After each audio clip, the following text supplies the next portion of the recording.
Good afternoon, everybody, and welcome to the 25th Annual Regional Spelling Bee for King and Snohomish Counties. I'm Felix Bonnell. This is my 25th consecutive spelling bee since 1999. Oh, thank you. Please, no. It's easy. I have the words in front of me on a list. What I do is easy. The real champions are the kids, the 51 kids representing schools from all over King and Snohomish County, the best spellers in the region. Let's give them all a big round of applause.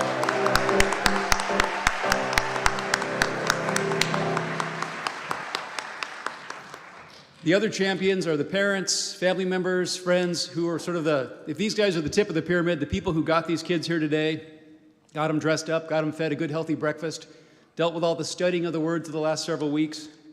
You people are champions too, so thank you to everybody for doing all that great stuff. Yes, thank you. As you probably already know, the winner of this bee will go on to compete in Washington, D.C. at the Scripps National Spelling Bee in May. Something like 250 spellers from all over the country will compete. And the winner also gets a trip. Their travel expenses are covered, and including a chaperone as well. So it's really it's a great experience for the winner. But the bee today is a great experience too. It's cool to be on stage with you guys. The audience support is fabulous. Town Hall, which this is the first quote-unquote normal bee that we've done since February 29th of 2020. It's so nice to be back together like this.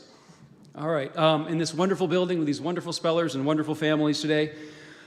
Is our last year's winner, Sir John Akora, here today? Oh, there we are. There's last year's winner.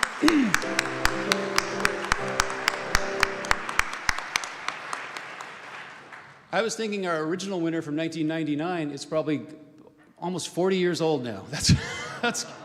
That's crazy. I want to thank Town Hall for committing to this bee 15 years ago and hosting it every year since, and Barbara Sauerman, who organizes it.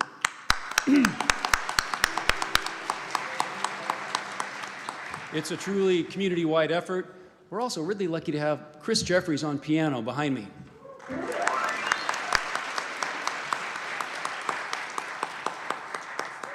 He, of course, entertained you during the opening entry part of the bee, and then he'll also be playing in between the rounds, and it's just great to have his musical talent with us right here on the stage. We also have 4 terrific judges whose job it is to make sure we proceed according to rules, and the best speller wins the spelling bee today. Down here in front at the table, you can't necessarily see them, but we have Kathleen Doherty Goldfarb, Tori Senhauser, and Donna Kutzel-George.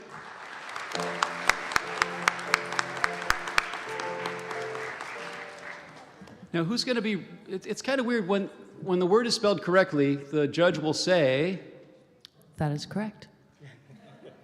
It's a little counterintuitive when the word's not spelled correctly because the judge will do this. So it's a little happy bell, but it's a sad sound. So make sure you understand that when the bell rings, that means this word has been spelled incorrectly. I'll give the correct spelling, and the speller can then rejoin his or her family in the audience. I also want to thank, I'd introduce John Murphy, our rules judge, sitting right next to me here. And there's volunteers all throughout Town Hall who have made this day possible today. Now, the rules we follow come directly from Scripps. They're the suggested rules for local spelling bees. We proceed in rounds. The spellers take turns coming up to the microphone. I'll say the word to be spelled, And if it's a homonym, I'll say so, and I'll give a list of defining characteristics that make it clear which word we're looking for, you know, the definition, the part of speech, so the speller knows clearly which word we're asking for. Each speller is asked to say the word before they start spelling. That lets the judges know the spelling is going to begin. And then once the speller has finished spelling, say the word one more time so the judges know that they're done spelling. It takes a little while to get into a rhythm, I understand, but and you're not disqualified if you don't say the word before you spell it or if you don't say it after you spell it, but I really encourage you guys to say the word out loud at the start and the finish. Now, my job is to answer any questions the spellers might have, along with pronouncing the word. They can ask me to say the word again, define the word, use it in a sentence, give the part of speech. If there are any, provide alternate pronunciations, and provide the language of origin. So again, let me tell you guys what you can ask me for. Say the word again, define the word, use it in a sentence, give the part of speech, and give alternate pronunciations if there are any, and provide the language of origin. All right. And that's the fun part of the spelling bee, because we hear these words and it's fun to learn about what they actually mean rather than just how they're spelled. Now, of course, once the speller starts spelling, you can stop and start over, but you have to, in retracing, you have to say the letters in the exact same sequence as you previously said them. You can't spell the word one way, then go back and spell it another way.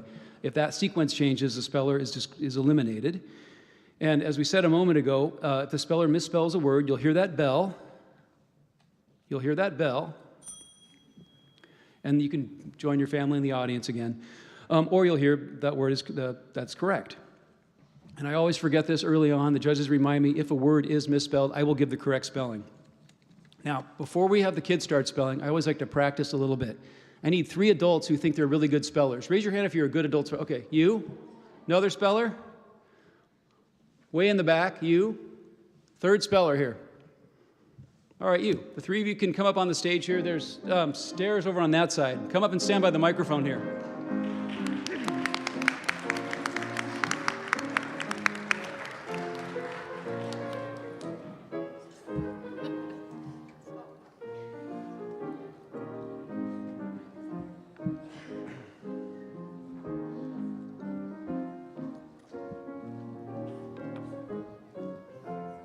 Kind of taking their time today. It's nice. They must not have to be anywhere later. No, okay, all right. All right. You guys all come, actually, that's perfect. Stand like that. I like that. I like the way you organize yourselves. That's good. Okay, so you're speller 1. What's your first name and what middle school did you go to? Yeah, there you go. So I need to take out the mask, right? Yeah, that's probably helpful. Yeah. What's your first name? My name is Krishnan. Okay. And what middle school did you go to? I went to Bharati Vidya Bhavan in India. Okay. So I've flown a long way for this. I know. Wow. Congratulations on making it this far. That's already an honor. All right, your word, this is round 1. Your word is cat. Can I have all the information, please? Cat is it's a common name for a feline. It's a small fur-bearing creature indigenous to most parts of the world. I love cats is the sentence, and it's a noun. Do you repeat the word again, please? Cat.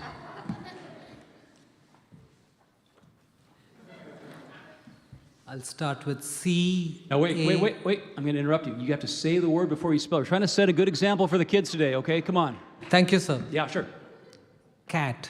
C-A-T. Cat. That is correct. All right, go back in the back of the line there. We'll have speller number 2 join us. Speller number 2, what's your first name and what middle school did you go to? My first name is Soumya. Let's go closer to the microphone so everyone can hear you. My first name is Soumya, Okay. and I went to Ramakrishna Mission Middle School. Right. Your word is dog. What's the origin of the word? And it says unknown. Can you please use it in a sentence, sir? I like a dog. I do too. Any alternate pronunciation of the word? Let me see. No, there are not. Okay. So dog. D-O-G. Dog. That is correct. Thank you, sir. All right, speller number 3. Approach the microphone there. Tell us your first name and your middle school, please. My name is Jimmy, and I went to Sidwell Friends School in Washington, D.C. Oh, I've heard of that one. All right, speller number 3, your word is goat. Goat. G-O-A-T-E. Goat.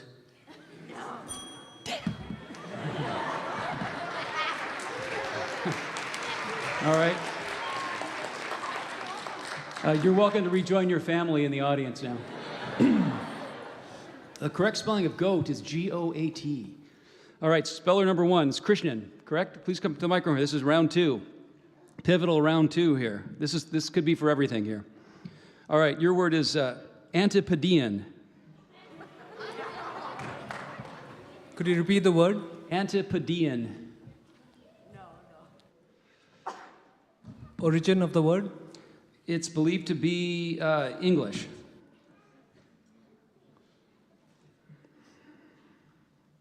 Are there alternative pronunciations? There are not. Okay, I'm going to embarrass myself in front of my son. You already have. No, just kidding. Could you repeat the word again? Antipodean. Antipodean. Okay, Antipodean. A-N-T-I-P-E-D-I-A-N.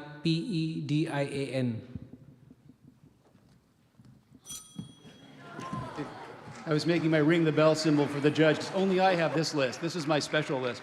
The correct spelling of Antipodean is A-N-T-I-P-O-D-E-A-N. All right, speller 2. Actually, no, speller number 1, stay on stage here because there's only 2 spellers left. The rules changed slightly. Speller number 2, let's give you your word here. Irriguous. Can you please repeat the word?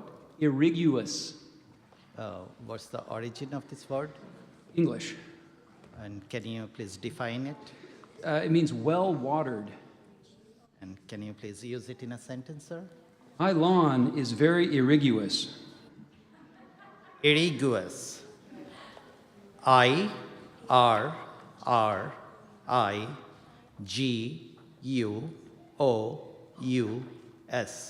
Irriguous. That is correct. We have a champion.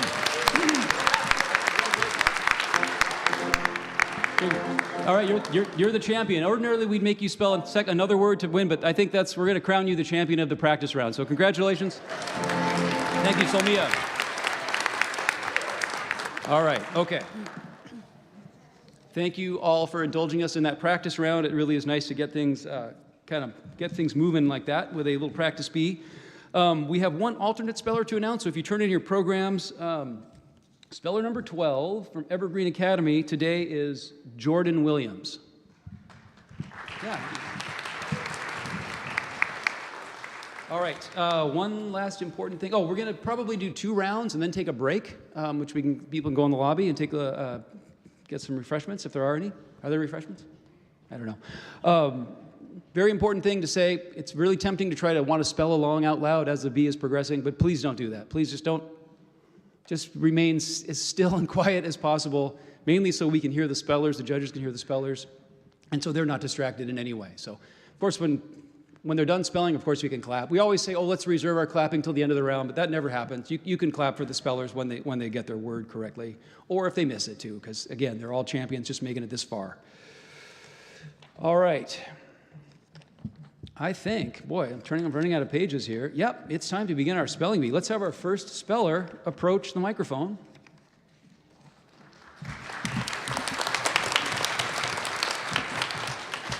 All right, so this is round 1 of the regional spelling bee for King and Snohomish counties for 2023. Now, this word has a homonym, or could be confused with another word. The word is thorn. It's a noun. Let's see. It's the runic letter used in Old English and Middle English for either of the sounds of modern English th, as in thin, then, and in Icelandic, in early use for either of the same 2 sounds, but in modern use for only th, as in thin. Thorn is the 30th letter in the Icelandic alphabet.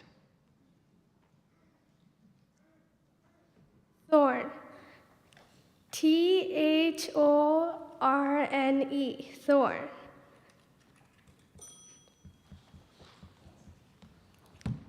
We have the correct spelling. The correct spelling of thorn is Thorn.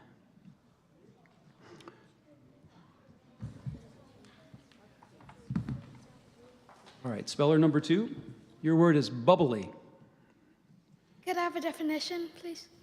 Bubbly is an adjective exhibiting almost unrestrainable enthusiasm or happy emotion. Effervescent. Bubbly. Bubbly. Bubbly. That is correct.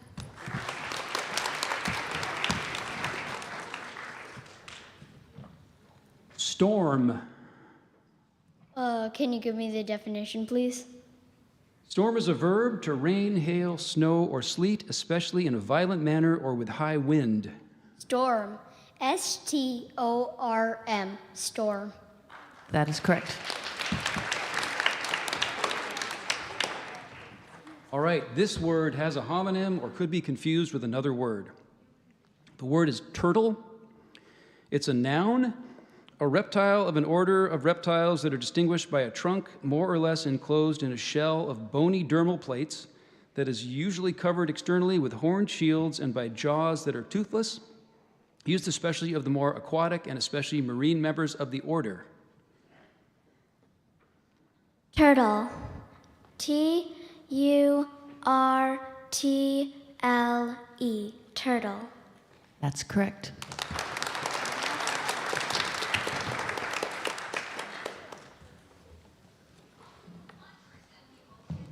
All right, the word is tasteless. Can I please have all the information? Tasteless is an adjective having no flavor, insipid.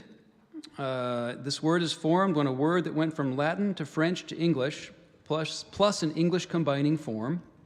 And here's the sentence. Without brown sugar, Clem thought oatmeal was tasteless. Tasteless. Tasteless.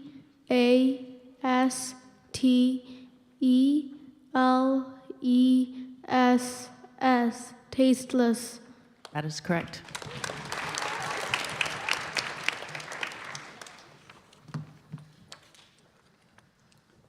Tickled. Can I have the definition, please? Tickled is a verb provided with pleasure or enjoyment, made pleased. Tickled. Tickled. Tickled.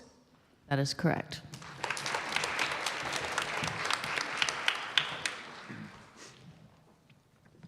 Blurb. Could I please have the definition of this word? Blurb is a noun, a short, highly commendatory, and often extravagant publicity notice, especially. Such a notice printed on the dust jacket of a book. Could you please use it in a sentence? Evan wasn't embarrassed even a little about the gushing, congratulatory blurb he wrote under a pseudonym for the back cover of his new book. Blurb. B-L-U-R-B. Blurb. That is correct. This word has a homonym or could be confused with another word. The word is uncle. It's a noun, the brother of one's father or mother. Uncle. UNCLE. Uncle. That is correct.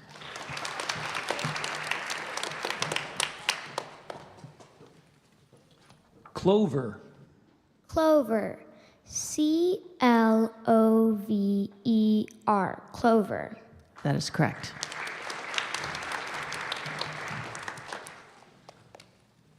Rumor. Rumor. What's the definition? Rumor is a noun, common talk or opinion, widely disseminated belief having no discernible foundation or source. Hearsay. Rumor. R-U-M-O-R. Rumor. That is correct.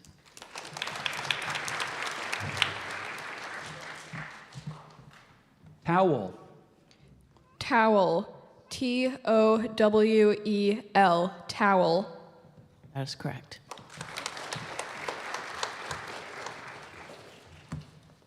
All right, this word has a homonym or could be confused with another word. The word is raven. It's a noun, a large, glossy black bird that is widely distributed in northern parts of the northern hemisphere, is omnivorous and somewhat predaceous, and is larger than the closely related common crow. Raven. Raven. Raven. That is correct.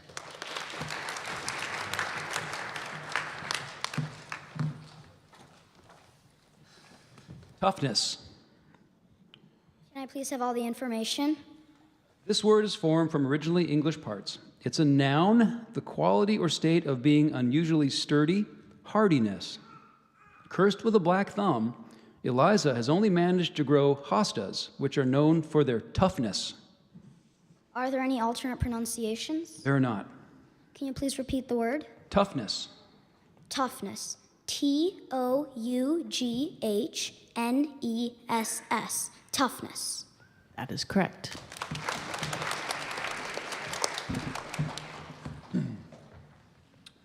Nervily. Could you please repeat the word? Nervily.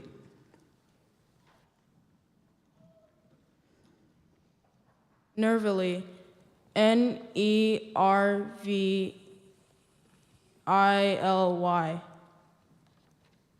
That is correct. This word has a homonym or could be confused with another word. The word is dawdle. It's a verb to spend more time than is necessary or usual in doing something, to loiter. Part of speech. A verb. Definition. Oh, wait, no. Sentence. Because she doesn't enjoy doing homework, Adeline will often dawdle over her after-school snack. Dawdle. Dawdle. Dawdle. That is correct.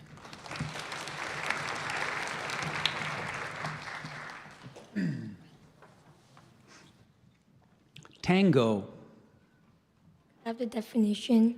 Tango is a noun, a ballroom dance of Spanish-American origin characterized by posturing, frequent pointing positions, and a great variety of steps. Tango.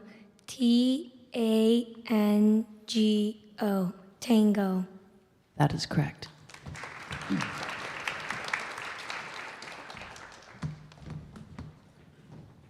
Splurge. I have a definition. Splurge is a verb to indulge oneself in some unusual activity, expense, pleasure, or luxury. Splurge. Splurge. That is correct. Spellers, definitely remember to say the word when you're done spelling so we know that you're done spelling. All right. This word has a homonym or could be confused with another word. Stencil. It's a verb to mark or paint with an inscription or a design by means of an impervious material, such as a sheet of paper, metal, thin wax, or woven fabric, that is perforated with lettering or a design through which a substance, such as ink, paint, or metallic powder, is forced onto a surface to be printed. Stencil. Stencil. Stencil. Stencil. That is correct. This word has a homonym or could be confused with another word. The word is bias. It's a noun, an inclination of temperament or outlook, prejudice.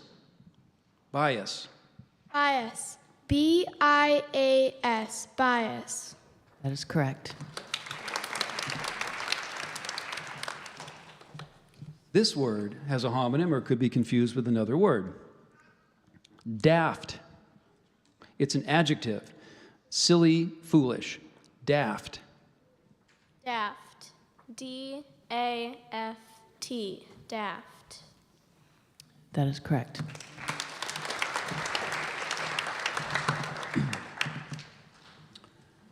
Spry.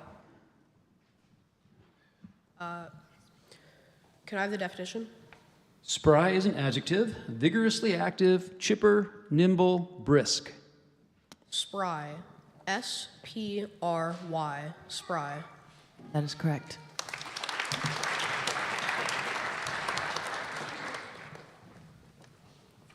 Banana. Banana. B-A-N-A-N-A.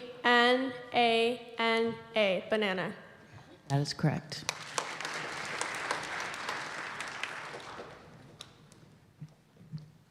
Junior. Junior, can I have all the information? This word is from Latin. It's an adjective designed for young people, especially of the adolescent age group. Dustin is a goaltender on a junior hockey team, and he hopes to play in the NHL one day. Junior. J-U-N-I-O-R. Junior. That is correct.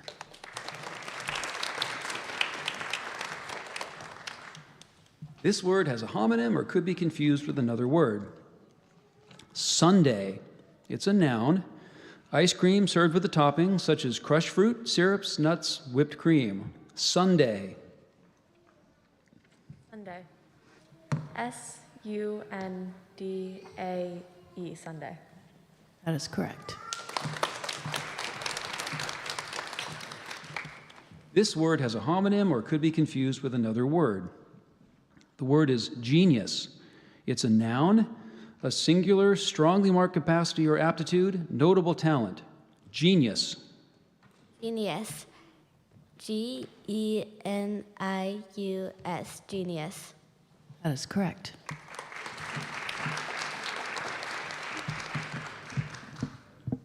Legacy. Can I have the definition? Legacy is a noun, a gift by will, especially of money or other personal property. Can you please use it in a sentence? Demarius was surprised to learn his grandmother had left him a legacy of $10,000. Legacy. L-E-G-A-C-Y. Legacy. That is correct.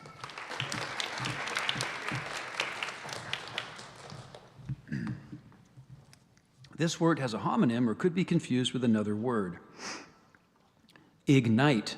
It's a verb, to set aflame, to cause to burn. Ignite. Ignite. I-G-N-I-T-E. Ignite. That is correct.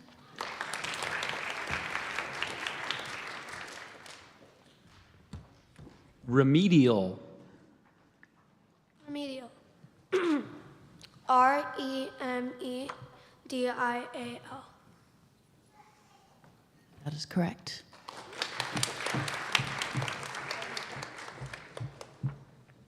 Debunk. Can I have the definition? Debunk is a verb to expose the sham pretensions or exaggerated claims of. All right. Debunk. D-E-B-U-N-K. Debunk. That is correct.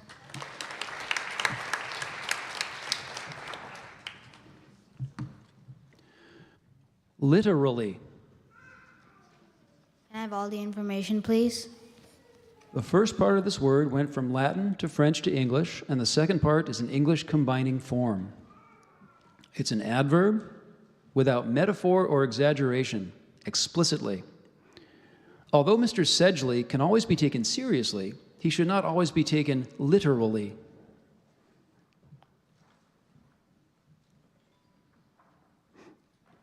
Literally. L-I-T-E-R-A-L-L-Y.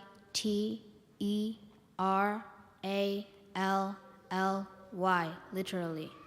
That is correct.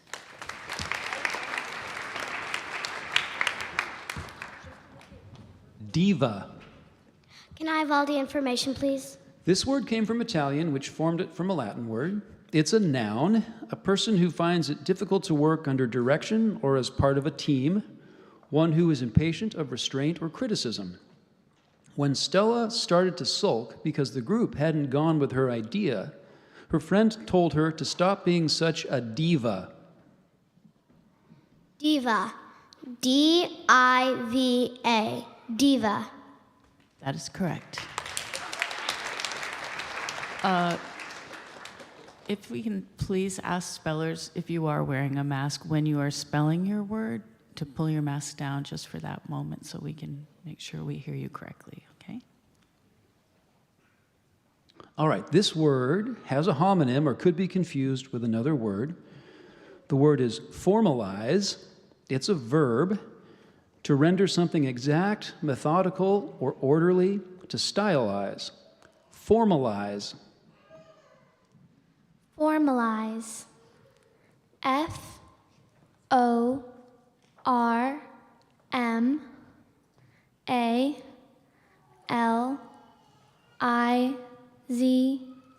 Formalize. That is correct. This word has a homonym or could be confused with another word.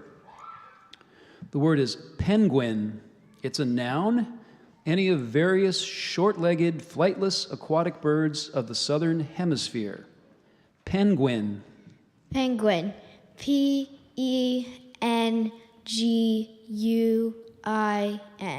Penguin. That is correct. All right, this word has a homonym or could be confused with another word. Grouse. It's a verb to complain typically with sustained grumbling. Grouse. Could you use it in a sentence, please? Darius's mother pointed out that chores go faster if you don't grouse while you do them. Could I have the definition again? It's a verb to complain typically with sustained grumbling. Grouse. Grouse. Grouse. That is correct.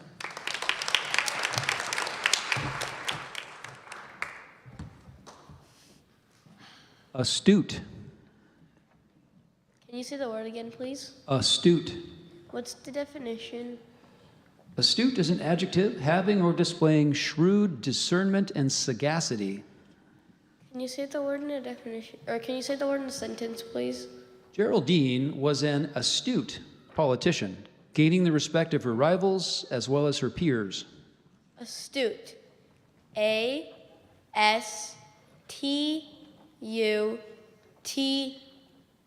Astute. That is correct.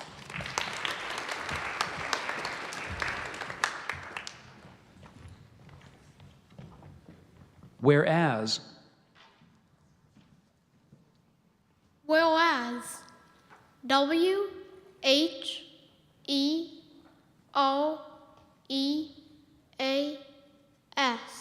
Whereas.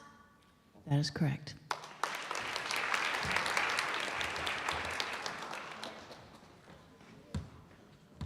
Domino. Domino. D-O-M-I-N-O. Domino. That is correct. This word has a homonym or could be confused with another word. Derby is a noun, a race or contest open to all comers or all who fall within some specified category, such as children under a certain age or size, and offering prizes to winners.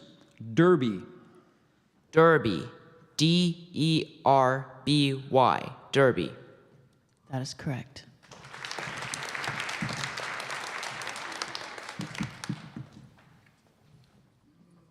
Amazon. Amazon. A-M-A. Sorry.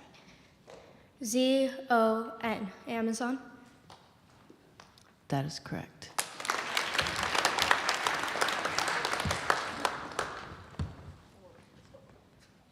Fleeciness.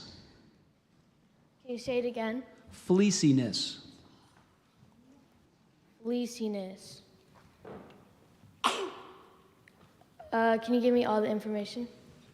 This word is from English. It's a noun, the state of being covered with a coat of wool. Little Anya was enchanted by the fleeciness of the week old lamb and couldn't stop hugging and petting it. Fleeciness. Fleeciness.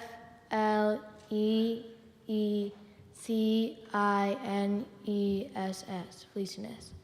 That is correct.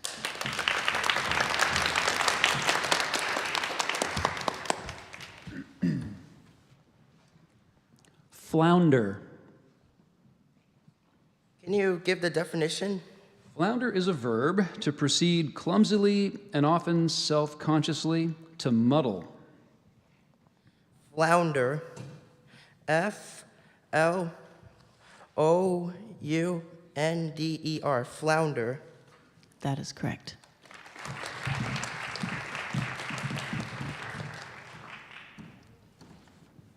Amusement. Amusement. Amusement.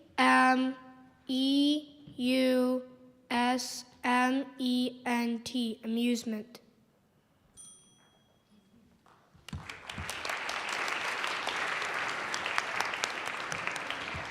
Amusement is spelled A-M-U-S-E-M-E-N-T.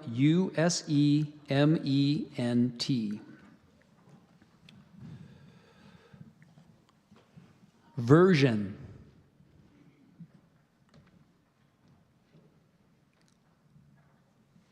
Version.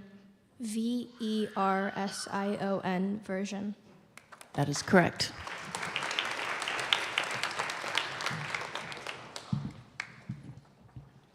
Maximum. Maximum. M-A-X-I-M-U-M. Maximum. That is correct.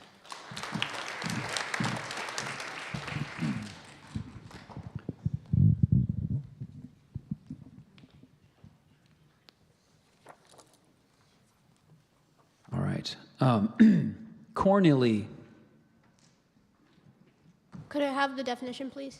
Cornily is an adverb in a manner characterized by threadbare moralizing, exaggerated theatricality, or grandiose but commonplace sentiments.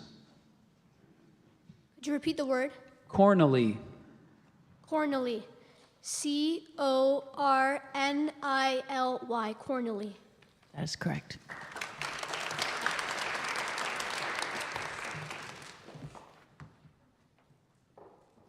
Nuance. What's the definition? Nuance is a noun, a minute variation, a delicate gradation, a subtle distinction. Nuance. N-U-I-S-A-N-C-E.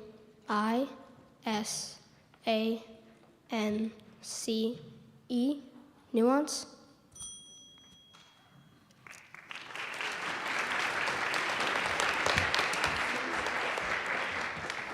Nuance is spelled N-U-A-N-C-E. This word has a homonym or could be confused with another word. Casino. Casino. C-A-S-I-N-O. Casino. That is correct.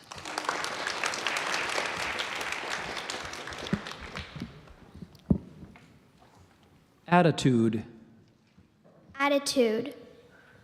A-T-T-I-T-U-D-E.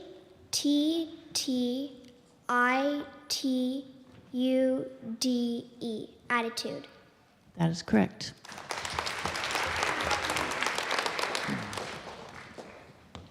This word has a homonym or could be confused with another word. Ballad. It's a noun, a dance song of romantic or sentimental character and slow tempo. Ballad. Ballad. B-A-L-L-A-D. Ballad. That is correct.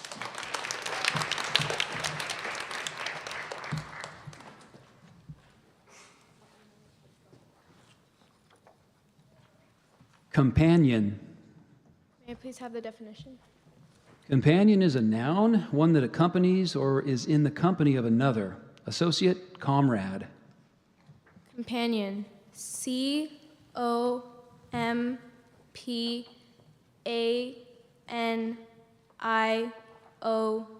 companion. That is correct. And we've heard from all spellers now. Terrific. Well, let's have a big round of applause for our round 1 spellers.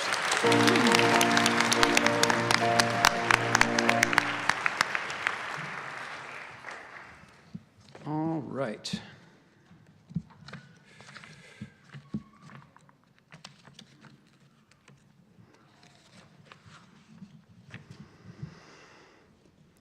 All right, so this is the start of round 2 of the 2023 Regional Spelling Bee for King and Snohomish counties here at Town Hall, Seattle. Spellers, we've reached the portion of the competition where we move into a different section of the list. The words in the first round were studied as part of the 2023 Words of Champions. The source for the remaining rounds will be Merriam-Webster's Unabridged. Although the next section of words might sound less difficult, you have not had the opportunity to study this list of words prior to today's competition. All right. The word is, this is the first word in round 2, passport. Could I have a definition, please? Passport's a noun, a formal identification document issued to a citizen of a country that is necessary for exit from and re-entry into the country. Passport. Passport. Passport. That is correct.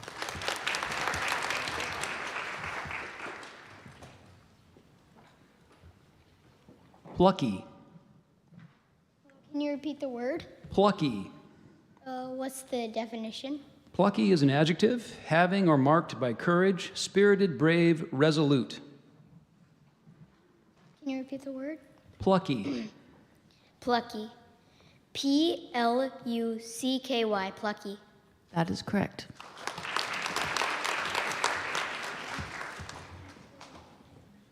Bail out. Can you repeat the word? Bail out. Can you tell me the definition? Bail out is a noun, a rescue as of a corporation from financial distress. Bail out. B-A-I-L-O-U-T.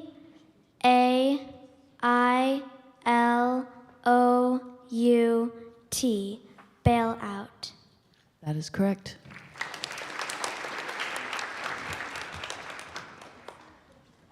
Feeble.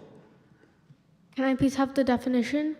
Feeble is an adjective, markedly lacking in normal strength or endurance, weak, debilitated.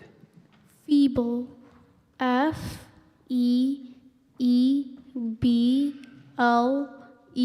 Feeble. That is correct.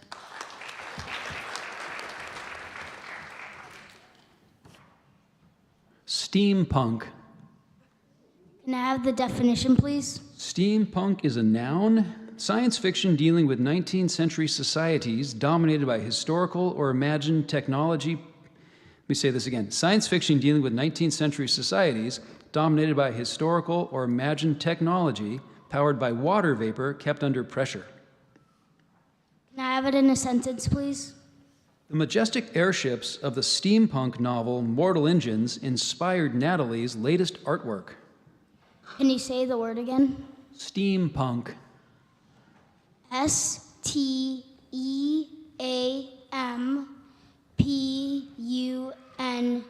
Steampunk. That is correct.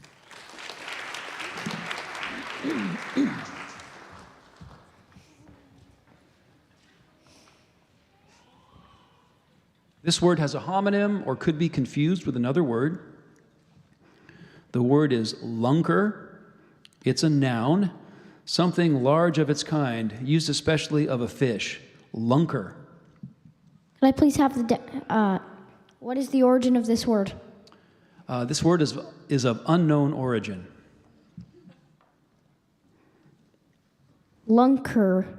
L-U-N-K-E-R.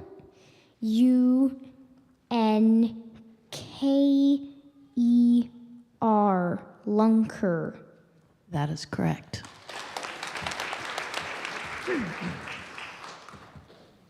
This word has a homonym or could be confused with another word. Blowback. It's a noun, an unforeseen and unwanted effect or result, a negative and often unexpected response or set of repercussions. blowback.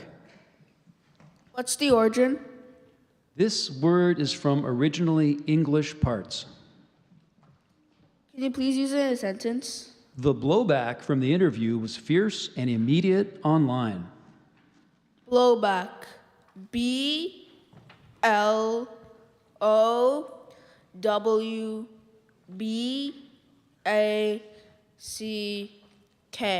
Blowback. That is correct. This word has a homonym or could be confused with another word. The word is stance. It's a noun. Intellectual or emotional attitude, general standpoint. Stance. Stance. S-T-A-N-C-E. Stance. That is correct. This word has a homonym or could be confused with another word. The word is crass. It's an adjective, lacking delicacy, devoid of refined sensitivity, gross, unfeeling, stupid. Crass. Crass. C-R-A-S-S. Crass. That is correct.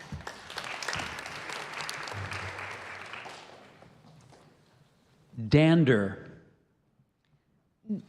Can I have the definition? Dander is a noun, anger, temper. Dander. D-A-N-D-E-R. Dander. That is correct.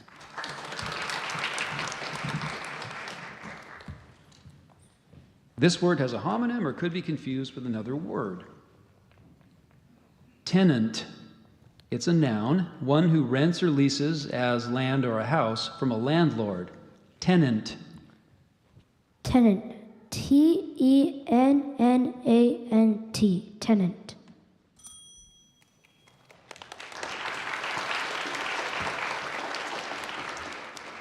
Tenant is spelled T-E-N-A-N-T. This word has a homonym or could be confused with another word. Sentries. It's a plural noun. Soldiers standing guard. Sentries. Can you please use it in a sentence? Sentries flanked the palace door, preventing the entry of any uninvited guests.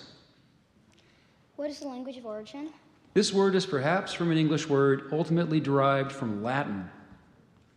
Sentries. S-E-N-T-R-I-E-S. Sentries. That is correct.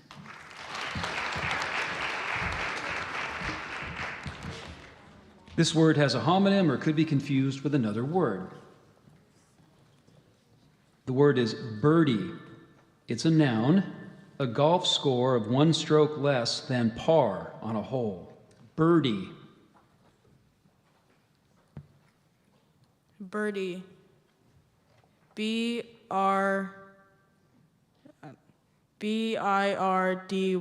Birdie.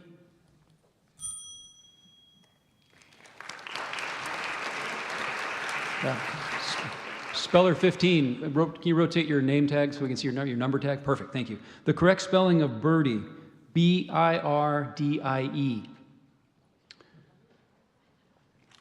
Vigil. Definition. Vigil's a noun, a religious service on the morning of the day before a holy day. Vigil. Part of speech. Noun. Origin. This word is from a Latin word that passed from French to English. Vigil. V-I-G-I-L. Vigil. That is correct.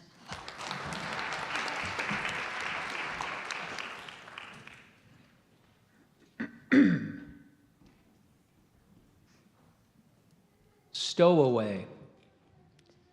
Could I have a definition? Stowaway is a noun, an unregistered passenger. Can you use it in a sentence? The flight attendant discovered a squirrel stowaway in the snack compartment at the rear of the plane.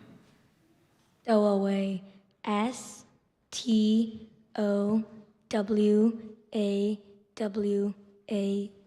Stowaway. That is correct.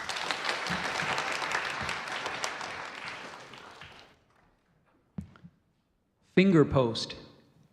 Finger post. Can I have a definition?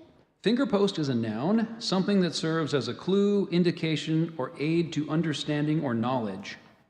Can I have the part of speech? If it's a noun. Finger post. Fingerpost.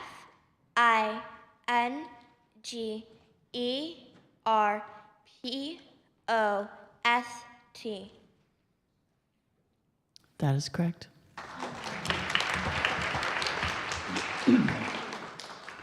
This word has a homonym or could be confused with another word. The word is girth. It's a noun, a band or strap that encircles the body of a horse or other animal to fasten a saddle, pack, blanket, or other article upon its back. Girth. Girth. Girth. That is correct.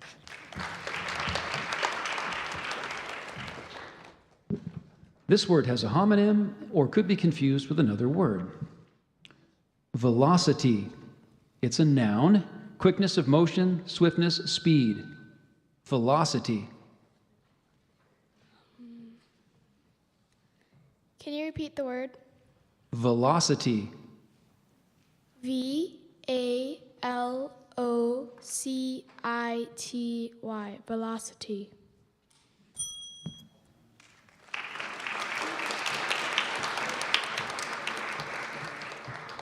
Velocity is spelled Velocity.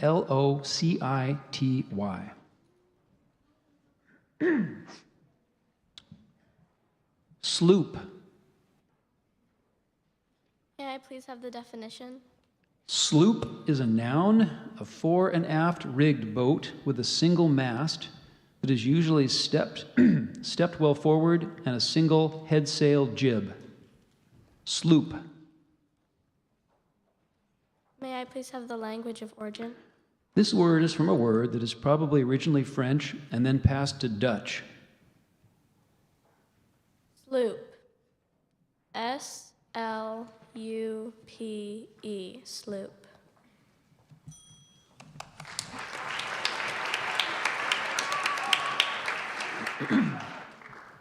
Sloop is spelled Sloop. This word has a homonym or could be confused with another word. The word's abbess. It's a noun, a woman who is the superior of a convent of nuns. Abbess.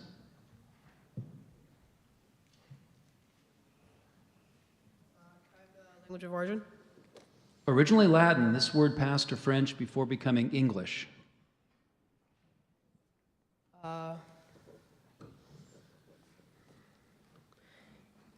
Abbess. Abiss.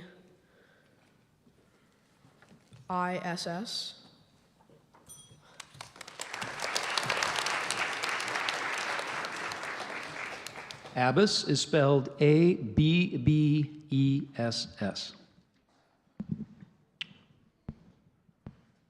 Poland. Can I have the definition, please? Poland is a geographical entry, country in East Central Europe bordering on the Baltic Sea. Poland. Poland. Poland. That is correct.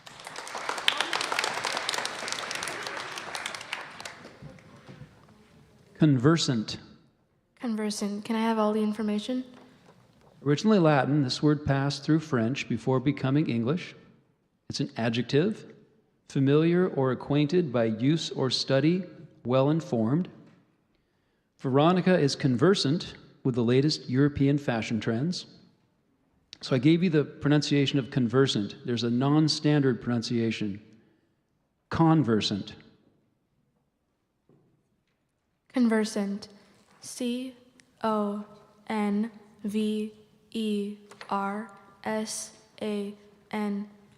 Conversant.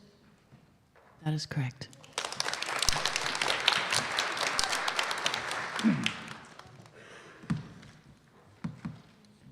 East Lake. Can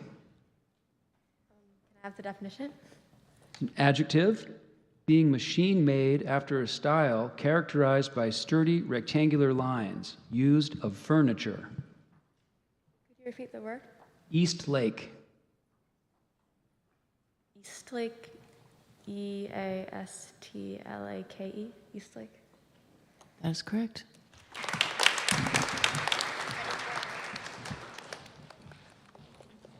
This word has a homonym or could be confused with another word. The word is your. It's a noun. It's a noun, time past and especially long since past. Your. Can you repeat the word? Your. EWER. Your.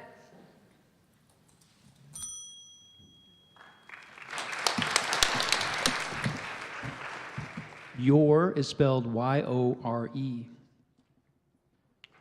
Court. Can I have the definition?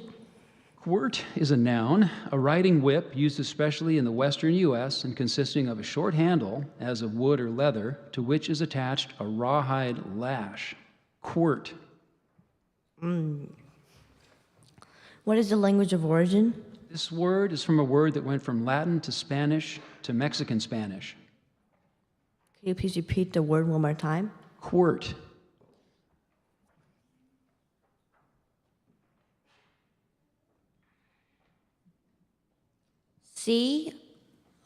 C-O-R-T-E.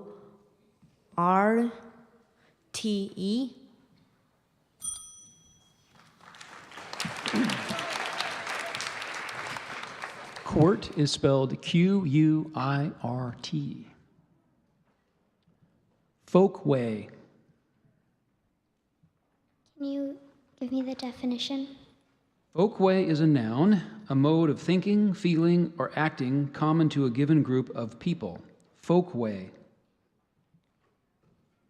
Folkway. F-O-L-K-W-A-Y. Folkway.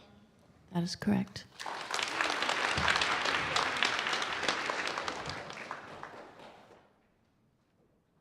Delectable. Delectable.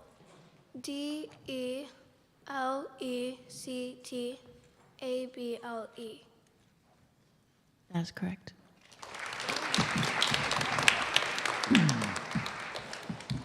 This word has a homonym or could be confused with another word. Disoriented. It's an adjective.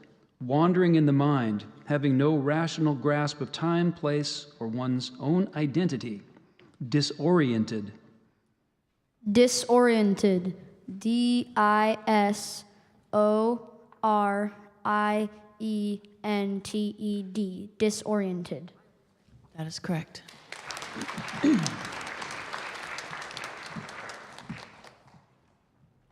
This word has a homonym or could be confused with another word. Dipolar. It's an adjective. Of, relating to, or having a body or system having a pair of equal and opposite electric charges. Dipolar. Can I have all the information, please? This word consists of a part that passed from Greek to Latin to French to English, plus a part that passed from Greek to Latin to English. It's an adjective. Of, relating to, or having a body or system having a pair of equal and opposite electric charges. Yara used two oppositely charged plates to measure the dipolar moment of iodine bromide. Dipolar. D-I-P-O-L-A-R. Dipolar. That is correct.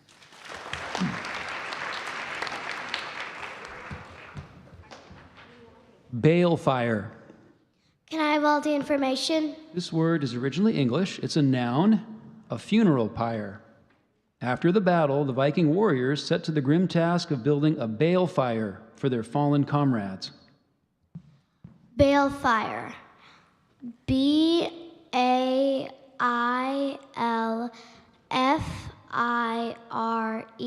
Balefire.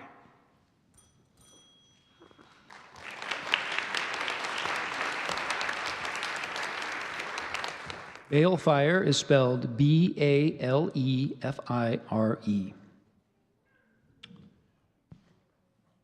Millet.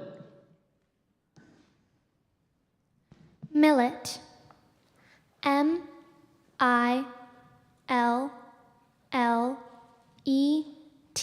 Millet. That is correct.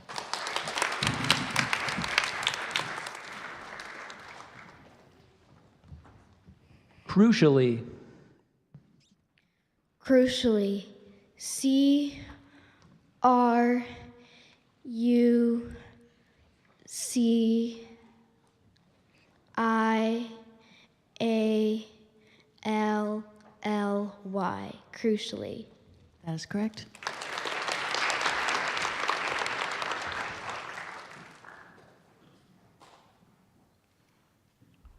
Druid. Could I have the definition, please? Druid is a noun, a member of a priesthood in ancient Gaul, Britain, and Ireland who are said to have studied the natural sciences and later appeared in legends as magicians and wizards.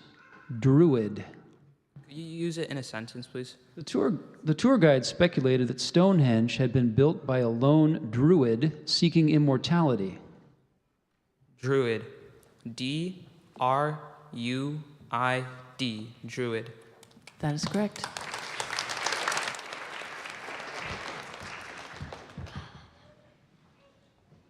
Veneer. Can I please have the definition? Veneer is a noun, a thin sheet of wood, cut or sawed from a log and adapted for adherence to a smooth surface, as of wood. Can you please use it in a sentence? The maple veneer really spruced up the old pine table. Veneer. V-E-N-E-E-R. Veneer. That is correct.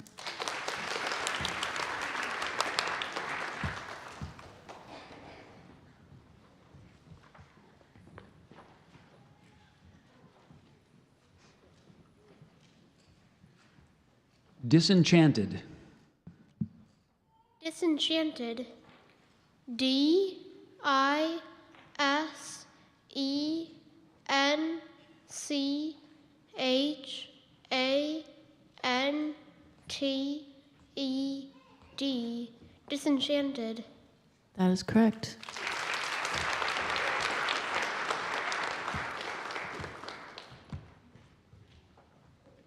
Proliferate. What is the definition of that word? Proliferate is a verb, to grow by rapid and repeated production of new parts or of buds or offspring. Proliferate. P-R-O-L-I-F-E-R-A-T-E.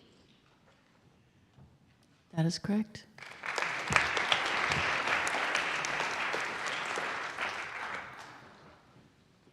A size.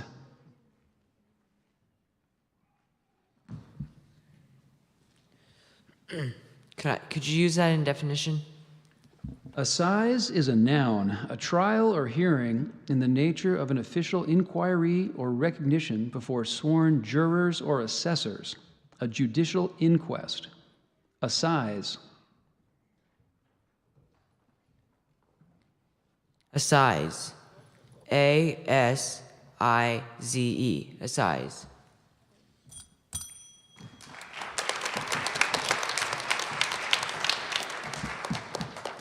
Assize is spelled A-S-S-I-Z-E. This word has a homonym or could be confused with another word. It's diametrically, it's an adverb, completely, utterly. Diametrically. Can you repeat the word again, please? Diametrically. Diametrically. D-I-A-M-E-T-R-I-C-A-L-L-Y. Diametrically. That is correct.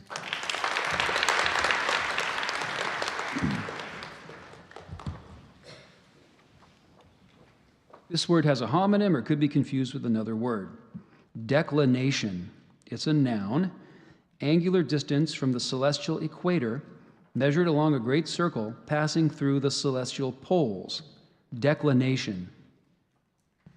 Can you say it again? Declination. Can you use it in a sentence? Declination and the right ascension together define the position of an object in the sky. Declination. D-E-C-L-A-N-A-T-I-O-N.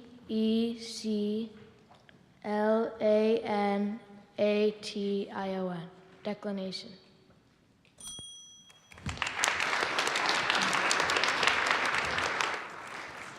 Declination is spelled D-E-C-L-I-N-A-T-I-O-N.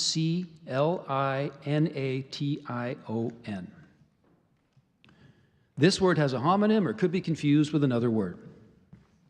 Cruck. It's a noun, one of a pair of curved timbers forming a principal support of a roof in primitive English house construction. Cruck. Can you use it in a sentence? The historic preservation architect was dismayed to find termites in a cruck of the medieval tithe barn.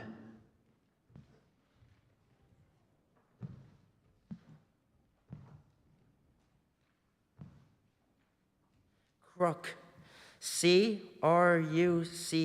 Crook. That is correct.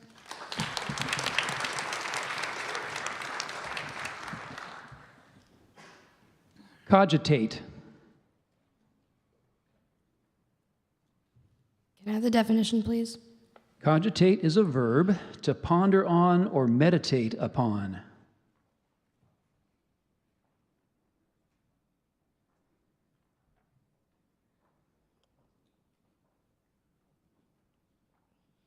Can you use it in a sentence, please?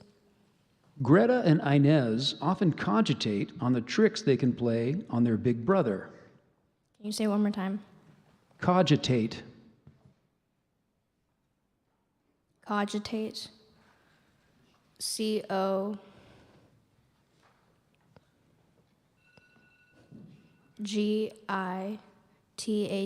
Cogitate. That is correct.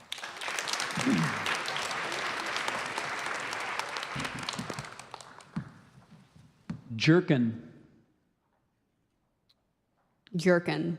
J-E-R-K-I-N. Jerkin. That is correct.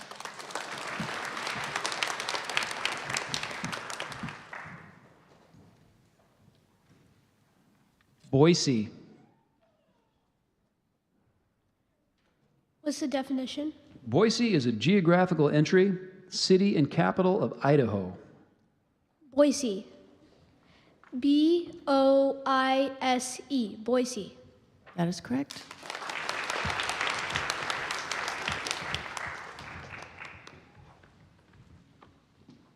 Lambent. Can I have the definition? Lambent is an adjective, playing lightly on or over a surface, gliding over, wavering, flickering. Lambent. L-A-M-B-A-N-T.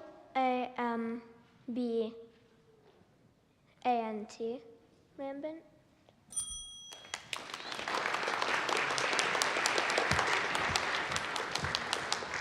Lambent is spelled L-A-M-B-E-N-T.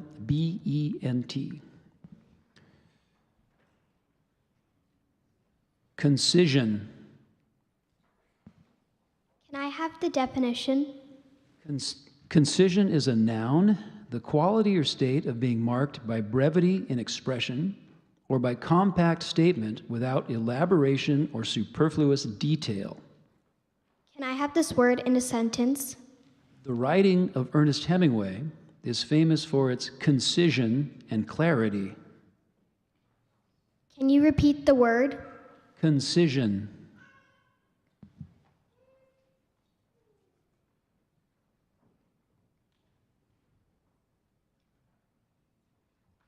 Concision. C-O-N-S-I-C-O-N.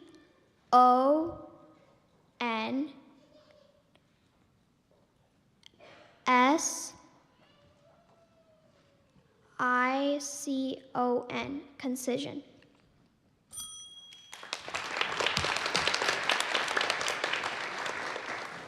Concision is spelled Concission.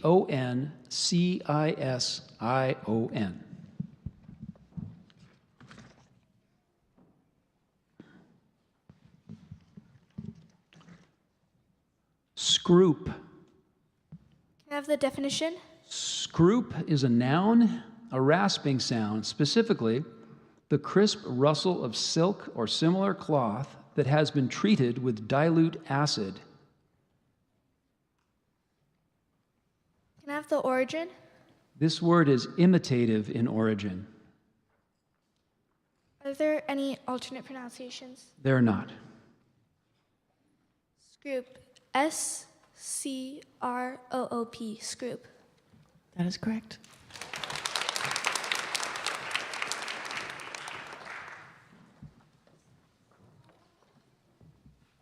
Scabiform. May I please have the definition? Scabiform is an adjective resembling sawdust or raspings. May I please have the language of origin? This word consists of a Latin part plus an English combining form. Could you use it in a sentence? The scabiform seeds in the botanical display are from a species of South American evergreen tree. Could you please repeat the word? Scabiform. Scabiform. S-C-O-B-I-F-O-R-M.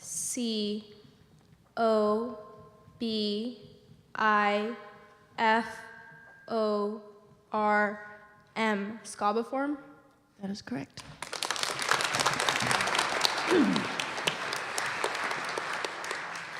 That concludes round 2 of our big spelling bee. Let's give all our spellers a big hand.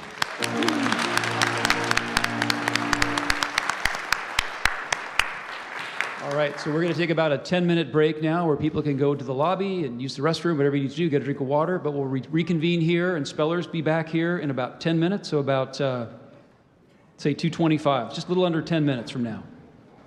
Use the restroom.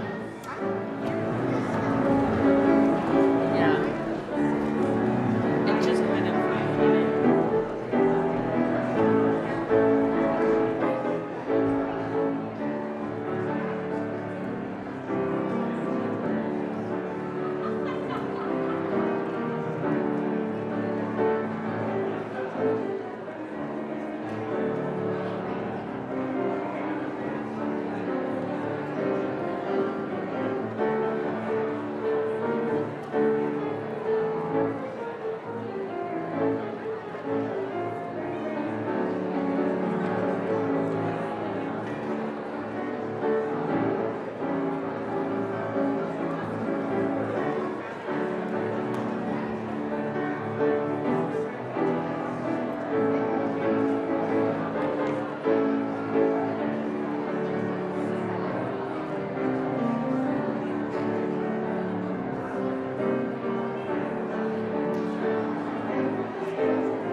7.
All right, welcome back.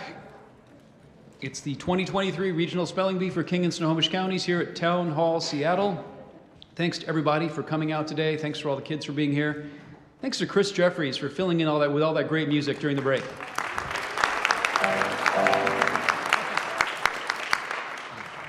It's like having a house band. And apropos of nothing, I don't know if anyone knows today's the 23rd anniversary of the implosion of the Kingdome.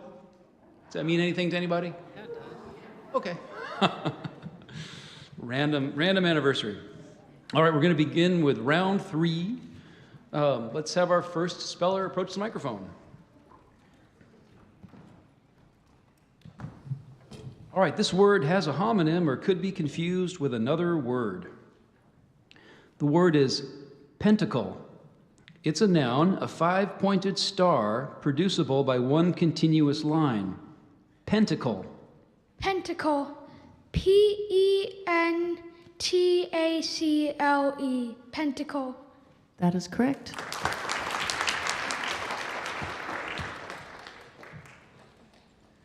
Brannigan. Can you give me the definition, please? Brannigan is a noun, a difference of opinion, a controversy, or squabble. Can you use it in a sentence? A rousing Brannigan erupted at the dinner table when the subject of college football came up.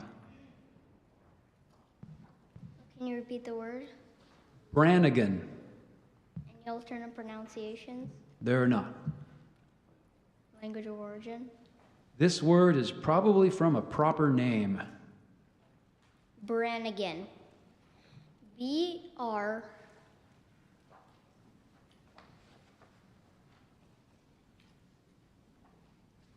A-N-N-I-G-A-N. Brannigan. That is correct.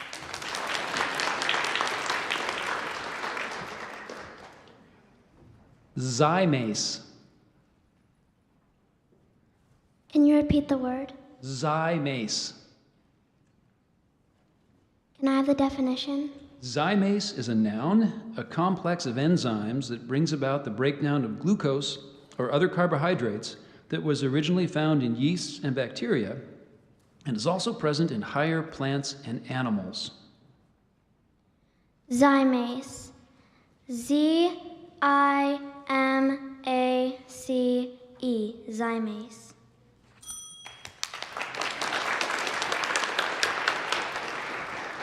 Zymase is spelled Z-Y-M-A-S-E. Affiche. Can I please have the figure of speech? Affiche is a noun. Can I please have the language of origin? This word came from French, which formed it from Latin elements. Can I please have the definition?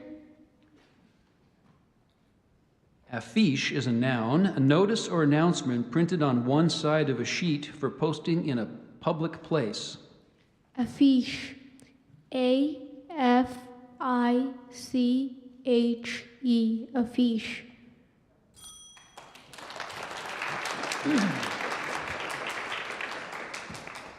Affiche is spelled A-F-F-I-C-H-E.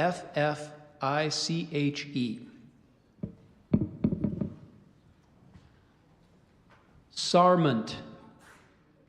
Can I have the definition, please? Sarment is a noun, a slender, prostrate, running stem on a plant, a runner. Can I have it in a sentence, please?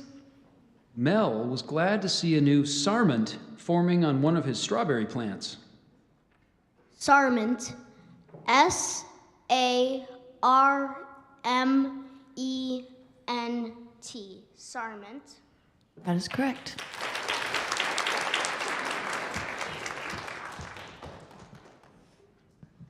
This word has a homonym or could be confused with another word. The word is langridge. It's a noun, shot formerly used in naval warfare for tearing sails and rigging and consisting of bolts, nails, and other pieces of iron fastened together or enclosed in a canister. I'm going to say it one more time. I'm going to say it slightly differently than the first time I said it. I think the correct pronunciation is langridge. Could I please have the origin of this word? This word is of unknown origin. Langridge. Langridge.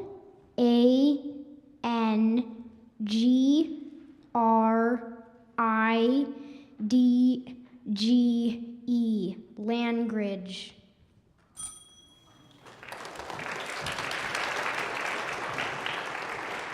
Langridge is spelled Langrage.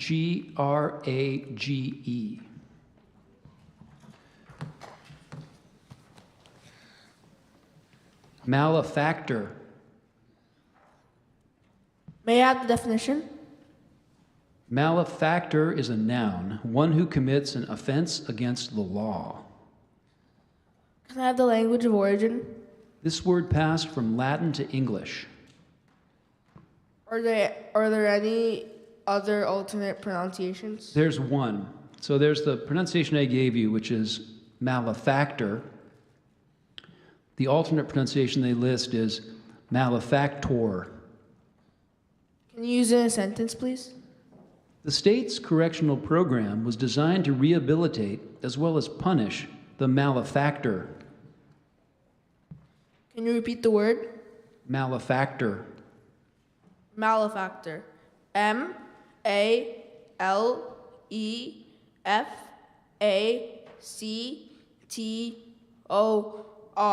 Malefactor. That is correct.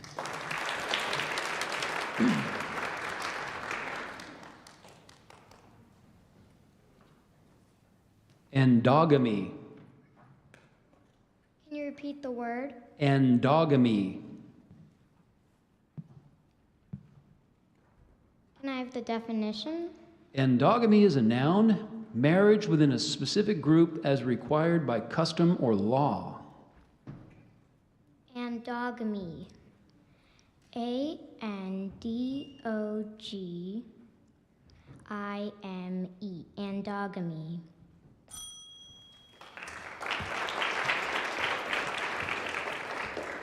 Endogamy is spelled Endogamy.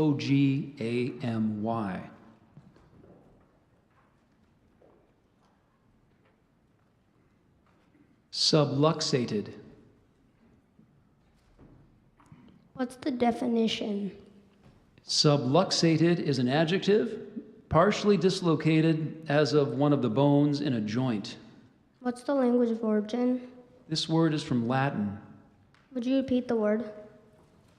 Subluxated. Subluxated. Subluxated. Subluxated. That is correct.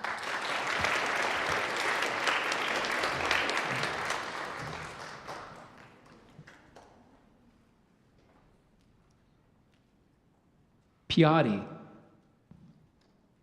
Can I have the definition? Piatti is a plural noun, symbols. Can I have it in a sentence?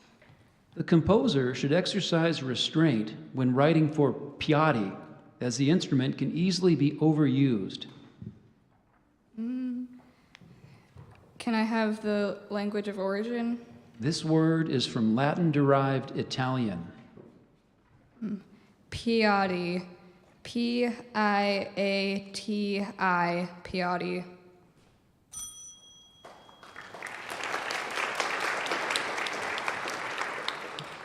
Piatti is spelled Piatti.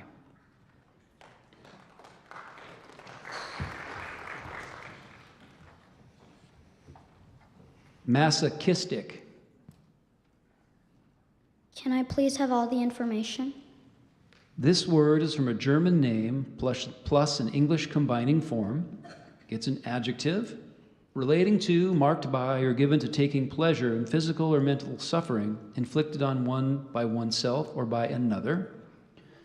Runners have long endured derisive comments from non-runners about their apparently masochistic tendencies. And there's a couple of alternate pronunciations. I gave you masochistic. Here are the two alternates. Masochistic, masochistic. Can you please repeat the word? Masochistic. What was the language of origin? German, this word is from a German name plus an English combining form. Can you please repeat the word? Masochistic. Masochistic. Massachihistic. Masochistic.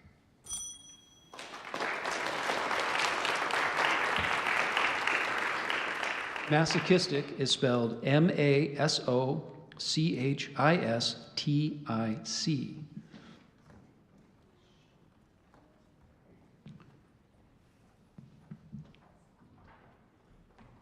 Perianth. All information, please. Perianth, this word was formed in Latin from Greek parts. It's a noun. The external envelope of a flower.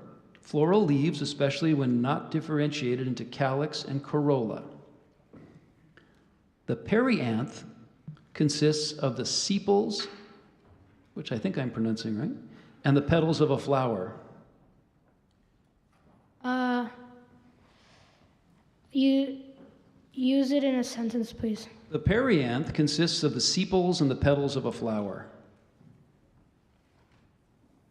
Perianth. P-A-R-I-A-N-T-H. Perianth.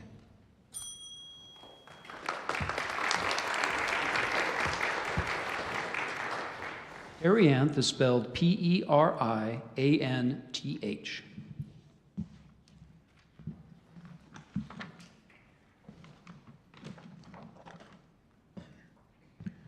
This word has a homonym or could be confused with another word.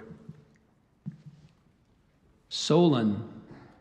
It's a noun, a wise and skillful lawgiver or statesperson, broadly, a member of a legislative body. Solon. Could I have the definition? Solon is a noun, a wise and skillful lawgiver or statesperson, broadly, a member of a legislative body. Can you use it in a sentence? The senator is revered throughout the county as a Solon. Solon. S-O-L-E-N. Solon.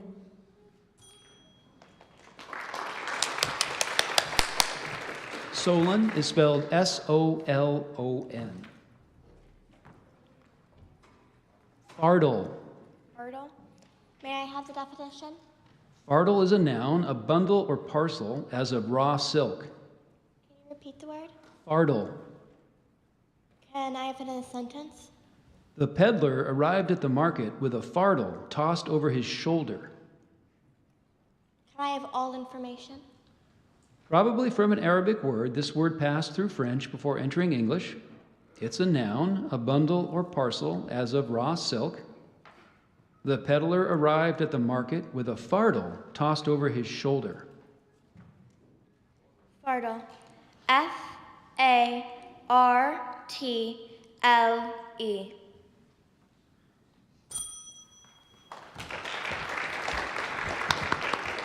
Fardel is spelled F-A-R-D-E-L.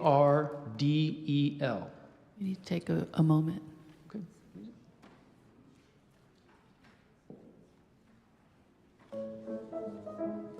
Spellers, just hold tight for a moment, please.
Thank you, Chris Jeffries. All right, speller 18. Your word is gadzookery. Gadzookery. Gadzookery.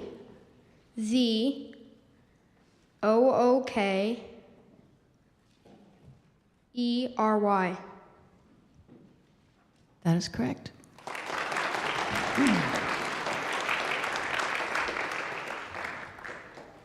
Drumlin. Drumlin, can I have the definition, please? Drumlin is a noun, an elongate or oval hill of glacial drift. Can I have the language of origin? The first part of this word is from Irish Gaelic, and the second part is originally English. Can you use it in a sentence? Last summer, the cousins built a bonfire atop the drumlin on Granddad's farm. Are there any alternate pronunciations? There are not. Drumlin. Drumlin.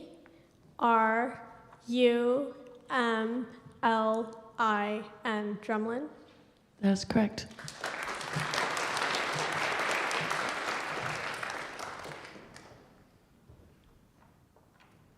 Ayrshire.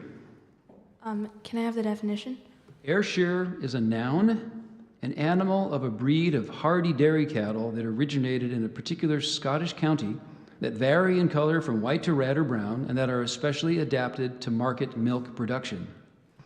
Ayrshire. Can I have the origin? This word is from a Scottish geographical name. Ayrshire. Are there any alternate pronunciations? Yeah, there's two. So I gave you Ayrshire. There's also, let's see, Ayrshire and Ayrshire. Let me do all three here just so we get them together. So the original one I gave you, Ayrshire. Here are the two alternates. Ayrshire, Ayrshire. Ayrshire. Can you give me the definition one more time? It's a noun, an animal of a breed of hardy dairy cattle that originated in a particular Scottish county that vary in color from white to red or brown and that are especially adapted to market milk production. Ayrshire. Ayrshire. Ayrshire. That is correct.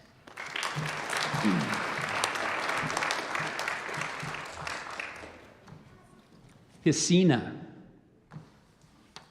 Can I have the definition? Piscina is a noun, an artificial reservoir or tank used by the ancient Romans, especially as a fish pond or swimming pool. Did I have all the information? This word is Latin. It's a noun, an artificial reservoir or tank used by the ancient Romans, especially as a fish pond or swimming pool. Thomas Jefferson, inspired by the ancient Romans, had a piscina built in Monticello that was full of fish. And there's a couple alternate pronunciations. I gave you piscina. There's also piscina and piscina.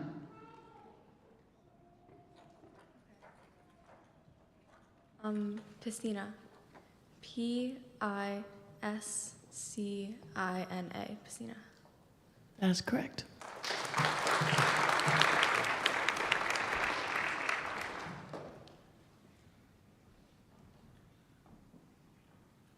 Landgrave. Could you give me the definition? Landgrave is a noun, a German count having a certain territorial jurisdiction. Could you use it in a sentence? A landgrave owed his feudal duty directly to the Holy Roman Emperor. Landgrave. Landgrave.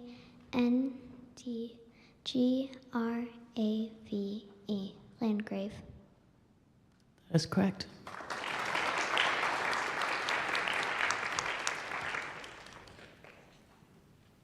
Abseil. Can I have the definition? Abseil is a noun, a descent in mountaineering by means of a rope looped over a projection above. Can you repeat the word? Abseil. Abseil. A B S A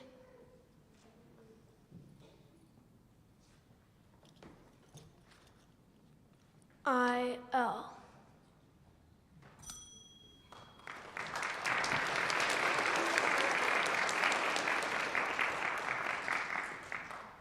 Abseil is spelled A-B-S-E-I-L.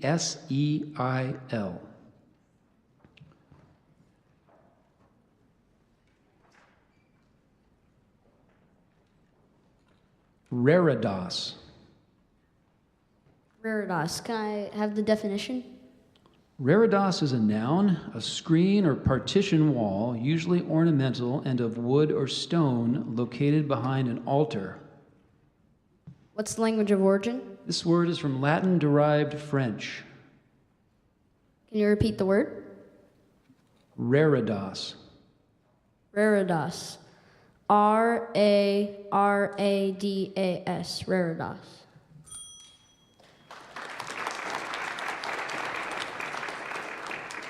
Reredos is spelled R-E-R-E-D-O-S.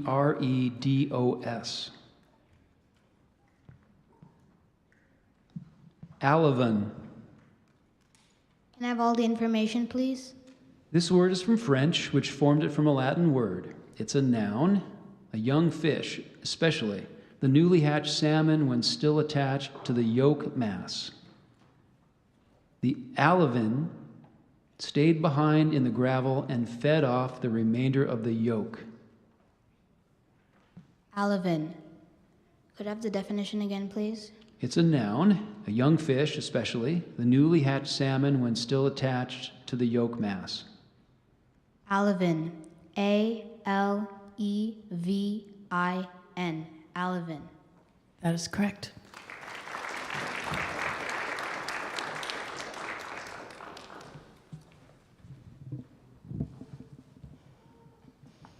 I'm going to skip this next word because I can't say it properly. I'm not comfortable with the way they have it listed there. All right. Galleonic. Could I have all the information?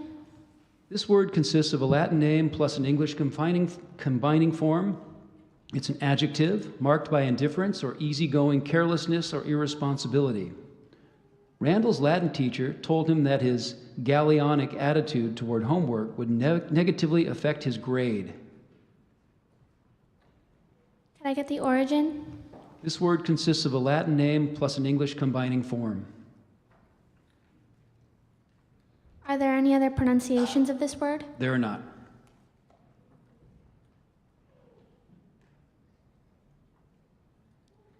Galleonic.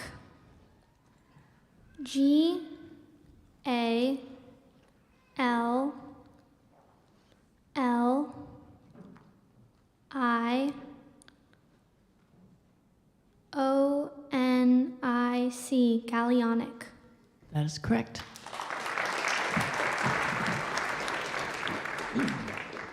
This word has a homonym or could be confused with another word. The word is traiteur. It's a noun, the keeper of a French or Italian eating house. Traiteur. Can I have all the information, please? This word is from Latin-derived French. It's a noun, the keeper of a French or Italian eating house. The traiteur offered a daily special at an extra discount for his regular customers. Can you repeat the word, please? Traiteur.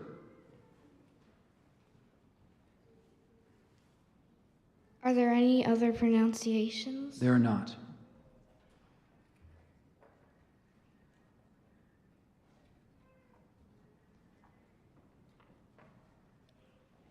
Can you repeat the word, please? Traiteur. Traitor. T R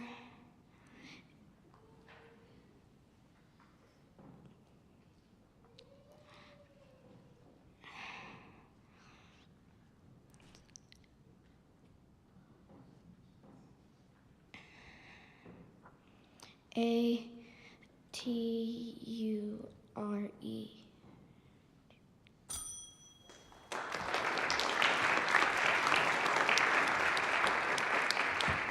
Traiteur is spelled Traiteur.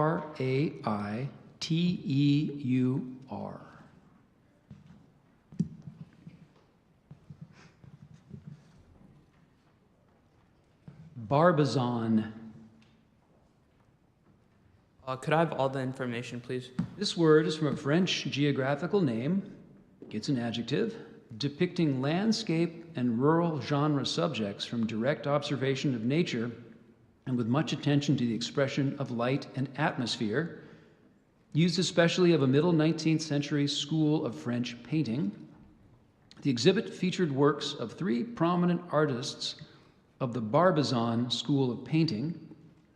There is one alternate pronunciation. I gave you Barbizon. Yeah, so the correct pronunciation, Barbizon. Here's the alternate. Barbizone. Barbizon. B-A-R-B-A-Z-O-N. Barbizon.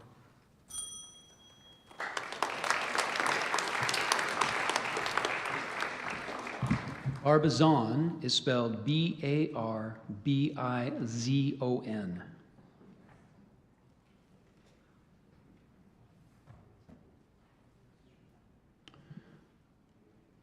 Orvietan.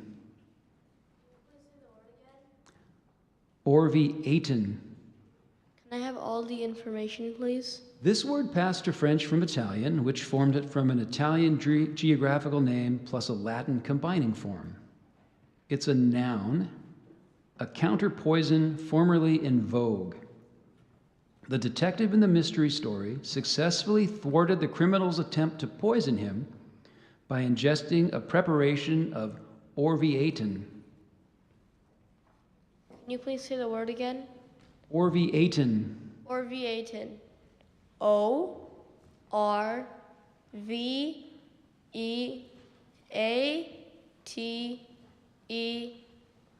Orvietan.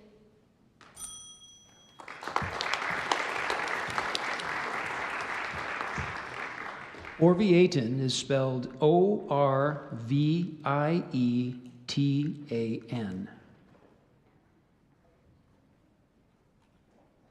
Bricole.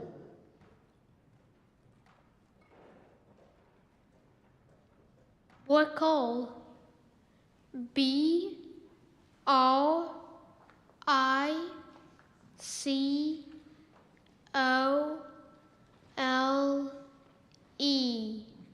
Bricole. That is correct.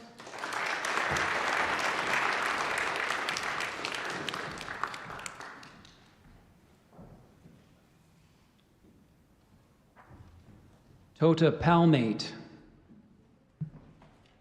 Could I have all the information, please? This word is from Latin. It's an adjective having all 4 toes united by a web. Many marine birds, such as the cormorant, are tota palmate, as webbing facilitates swimming. So I gave you the pronunciation, tota palmate. There's one alternate, tota palmate.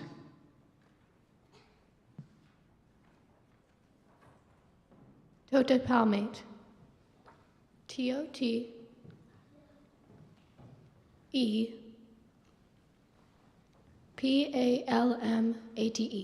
Tota palmate.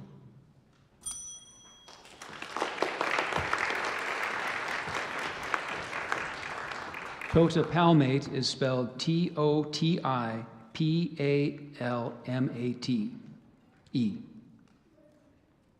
This word has a homonym or could be confused with another word. The word is faiblesse. It's a noun, a weakness or foible. Faiblesse.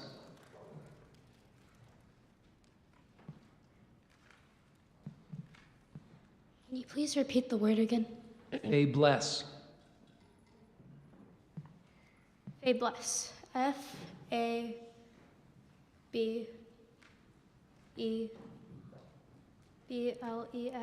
Faiblesse.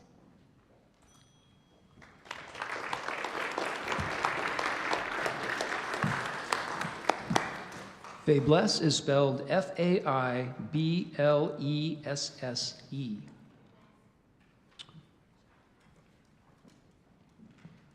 Pecksniffian.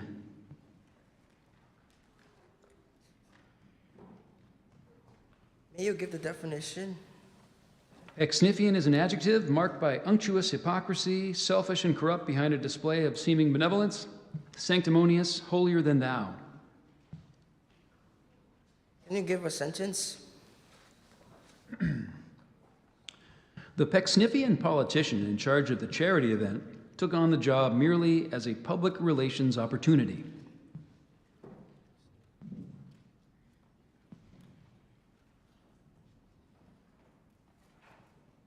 Can you repeat the word? Pecksniffian. Pecksniffian? Pecksniffian. Pecksniffian?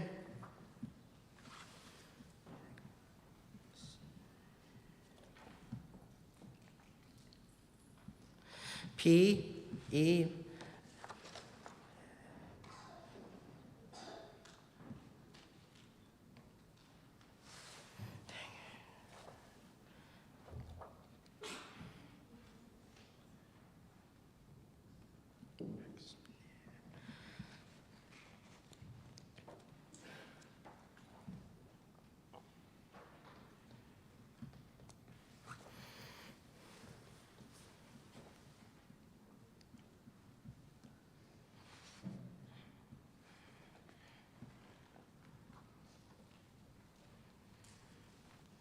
X N I P H I A N.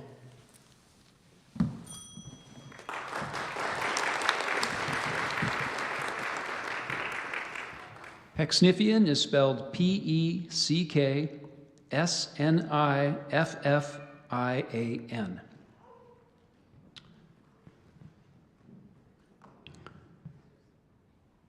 Isalitherm.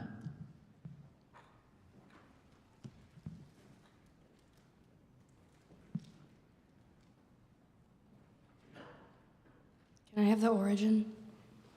This word is made up of Greek parts. Can you repeat the word? Isalitherm. Can you use it in a sentence? The meteorologist put up a chart that showed an isalitherm that linked all of the places in the country experiencing a similar jump in temperature. What part of speech is it? It's a noun. Can you repeat it? Isalitherm. Isalitherm. I-S-O...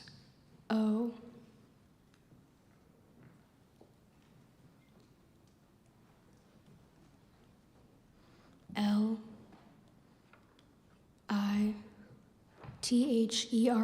Isalitherm.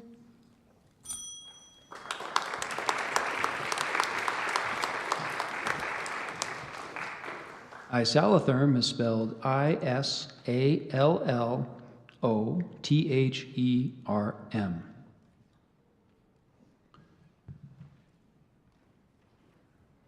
Apoptosis. May I have all information, please? This word is from Greek. It's a noun, a process of cell self-destruction that is marked by the fragmentation of nuclear DNA, and that is a normal physiological process eliminating DNA damaged, superfluous, or unwanted cells.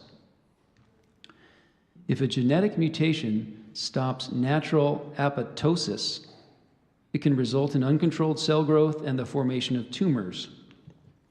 So I gave you that pronunciation, apoptosis. There are three alternate pronunciations.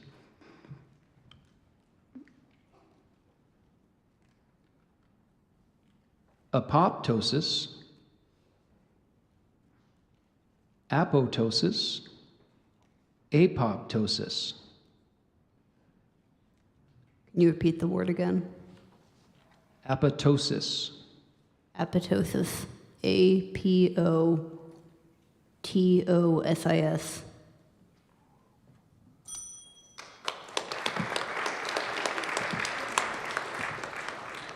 Apoptosis is spelled Apoptosis.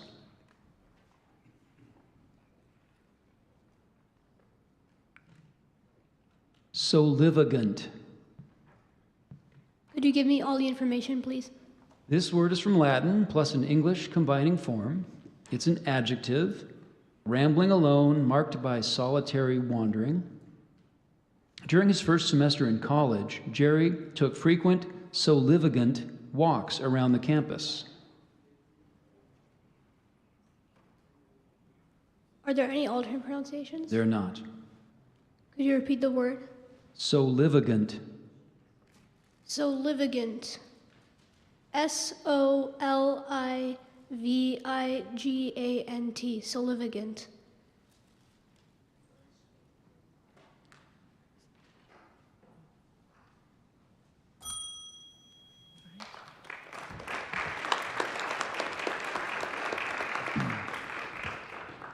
Solivagant is spelled Solivagant.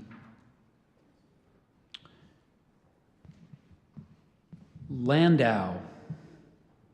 Can you repeat the word? Landau. What's the origin? This word is from a German geographical name. Are there any alternate pronunciations? Yeah, there are. So I gave you Landau. There's also Lando. And let's see, these two are very similar, these two alternate pronunciations. Let me see if I can do this properly here. Another one there.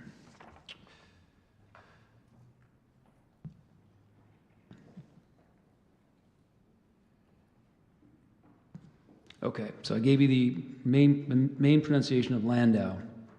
There's also Landau and Lando.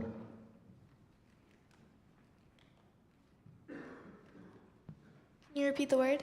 Landau. Can I have the definition? It's a noun, a four-wheeled covered carriage with a top divided into two sections, the back section of which can be let down or thrown back, while the front section can be removed or left stationary. Can you repeat the alternate pronunciations? Yeah, so there's the main pronunciation, Landau. There's Landau and Lando.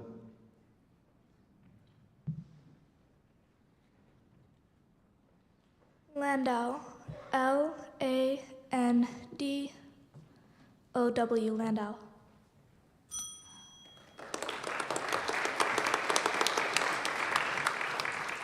Landau is spelled Landau.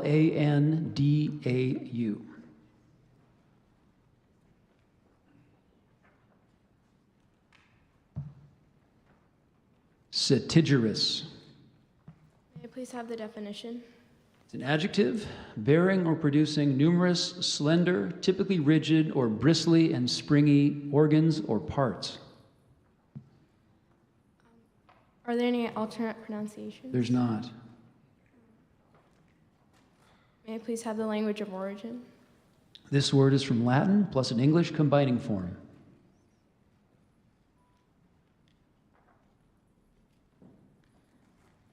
Could you please repeat the definition? It's an adjective bearing or producing numerous, slender, typically rigid or bristly and springy organs or parts. Could you please repeat the word? Citigerous. Citigerous.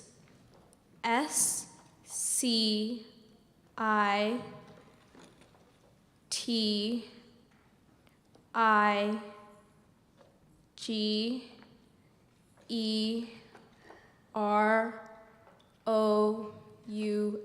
Citigerous.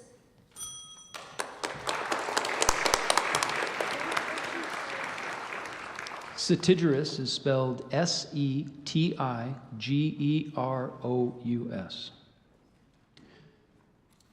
Is that the end of round 3? Wow.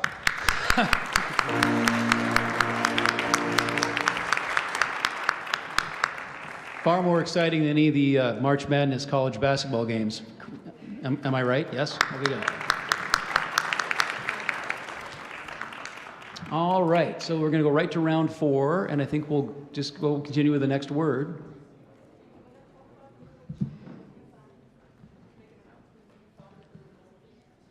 Oh. Somebody lose a piece of jewelry. It's a sort of it's gold colored, it's circular and has a design in the middle of it. Stop by the table here after the round if you'd like to check and see if it's yours. All right. So this is being in round 4, I believe, if I'm keeping track. All right. This word has a homonym or could be confused with another word.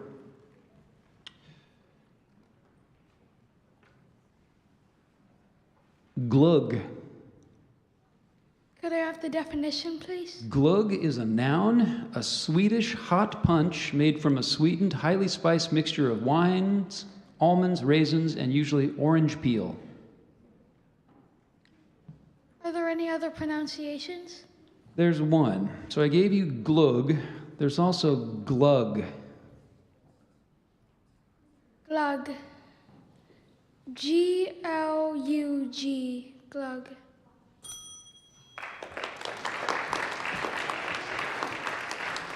Glug is spelled G-L-O-G-G.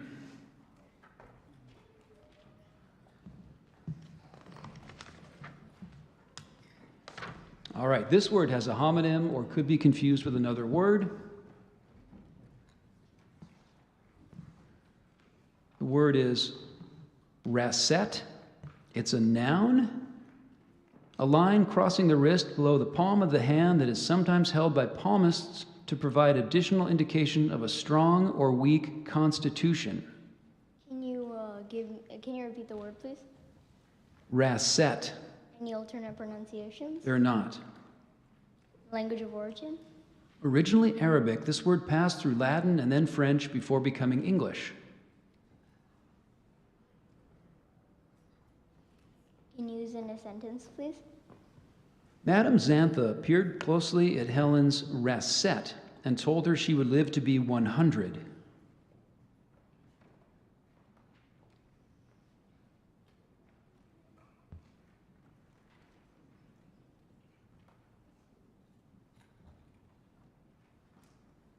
Can you please repeat the language of origin? Originally Arabic, this word passed through Latin and then French before becoming English.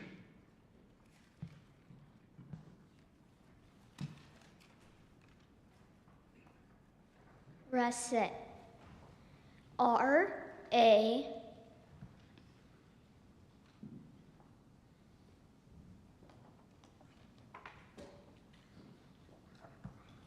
S-S-E-T, rasette.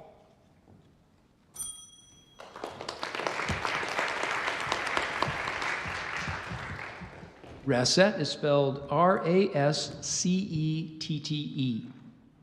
This word has a homonym or could be confused with another word. The word is bobak. It's a noun, a marmot of Eastern Europe and Asia. Bobak. Can you use it in a sentence, please? The bobak hibernates for more than half of each year, and its image can be found on the coats of arms for more than one region of Ukraine. Bobak. B-O-W-B-A-C-K.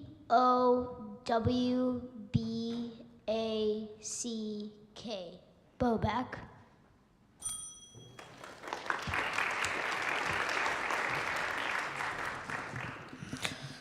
Bobak is spelled B-O-B-A-C. We also would have accepted B-O-B-A-C-K.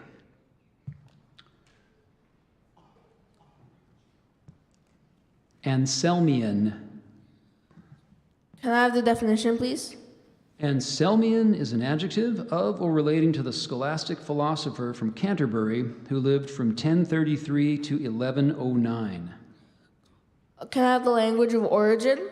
The first part of this word is from an English name, and the second part is an English combining form. Can you use it in a sentence, please? Thomas studied Anselmian logic in his History of Religion class, learning that the first ontological argument in Western Christianity was proposed in 1078. Are there any alternate pronunciations? There are not. Can you repeat the word? Anselmian. Anselmian. A-N-S-E-L-M-I-A-N.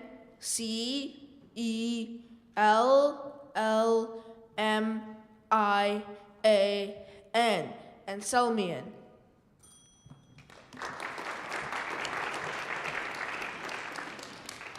Anselmian is spelled Anselmian.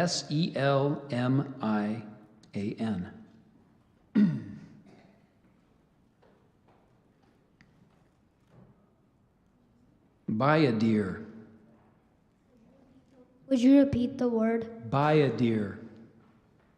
Bayadir? What's the definition? Bayadir is a noun, a design of horizontal stripes in strongly contrasted colors. What's the language of origin? This word is from a word that went from Latin to Portuguese to French. Would you repeat the word? Bayadir. Biodure? Biodure?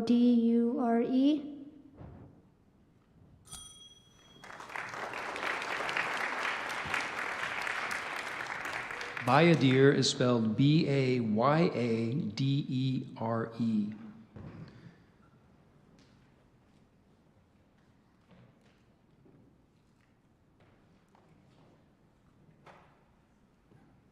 Anisocoria. Can I have the definition, please? Anisocoria is a noun. Inequality in the size of the pupils of the eyes. ANCI.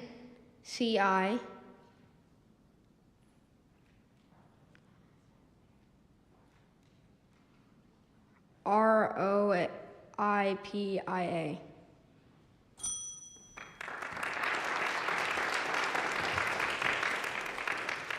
Anisocoria is spelled Anisocoria.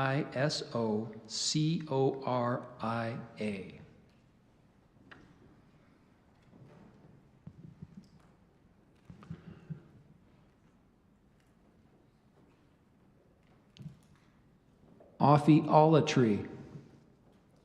Can I have all the information, please? This word is composed of a Greek part plus an originally Greek part that passed through Latin and French to English.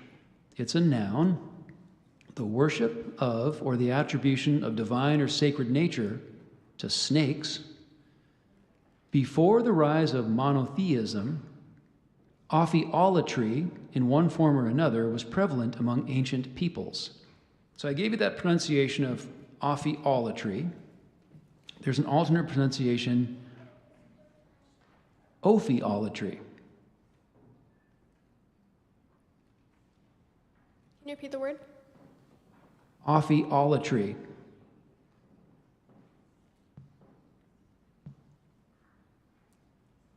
What's the language of origin? This word is composed of a Greek part plus an originally Greek part that passed through Latin and French to English. Can you repeat the word again? Ophiolatry.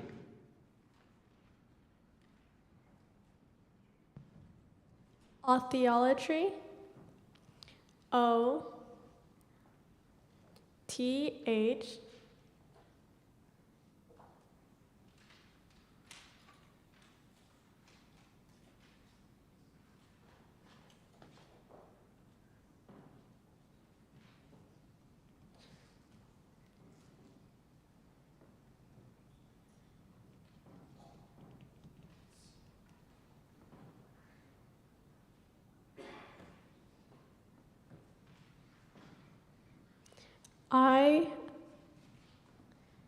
IOLOTRY, ophiolatry.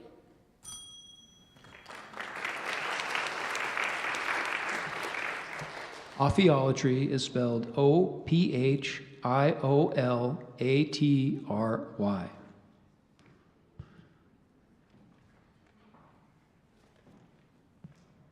Gibraltarians. Gibraltarians. Can I have the definition? It's a plural noun, natives or inhabitants of a British colony and military base on the headland of the southern coast of Spain. Can I have the origin? This word consists of an Iberian geographical name plus an English combining form. Can you repeat the word? Gibraltarians. Gibraltarians. Are there any alternate pronunciations? There's one. So I gave you the main one, Gibraltarians. There is, let's see.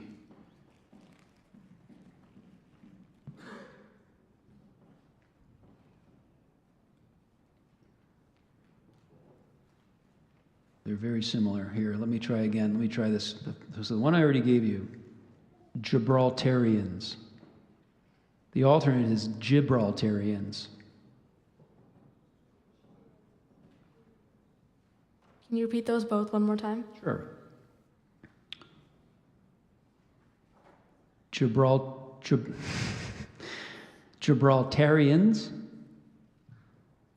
Gibraltarians. Gibraltarians. Can I have the origin? This word consists of an Iberian geographical name plus an English combining form. Can you repeat both the pronunciations again? Gibraltarians. Gibraltarians. Gibraltarians. And can I have the part of speech again? It's a plural noun. Can I have the origin one more time?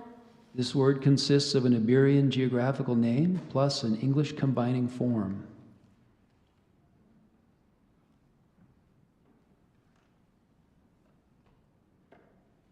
Can I have it in a sentence?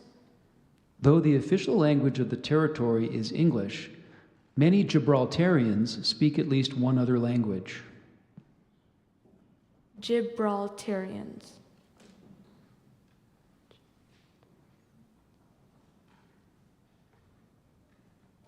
Can you pronounce the first pronunciation one more time? Gibraltarians.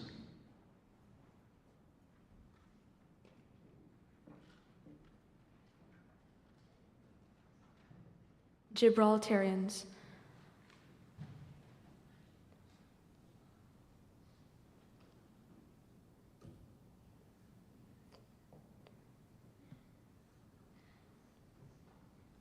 Gibraltarians.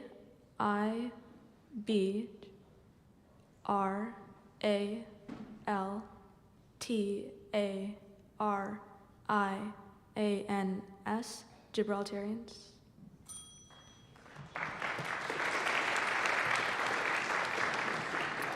Gibraltarians is spelled Gibraltarians.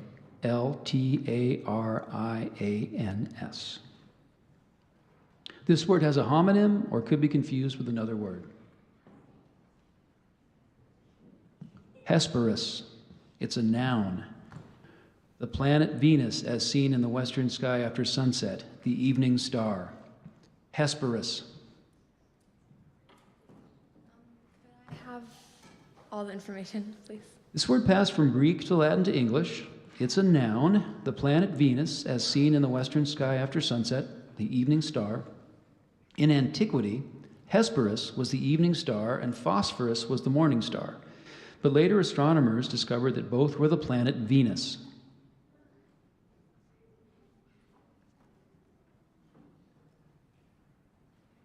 Hesperus. Hesperus. Hesperus. That is correct.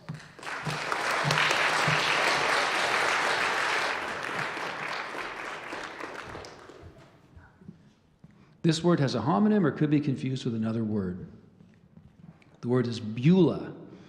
It's a noun, an idyllic land near the end of life's journey in John Bunyan's Pilgrim's Progress. Beulah. Could I have the definition? Beulah is a noun, an idyllic land near the end of life's journey in John Bunyan's Pilgrim's Progress. Can you use it in a sentence? Bunyan describes Beulah as a place where pilgrims heard continually the singing of birds and saw every day the flowers appear in the earth. Can I have the language of origin?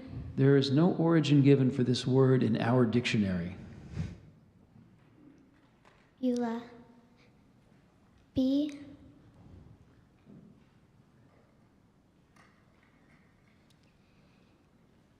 Buela. Beulah.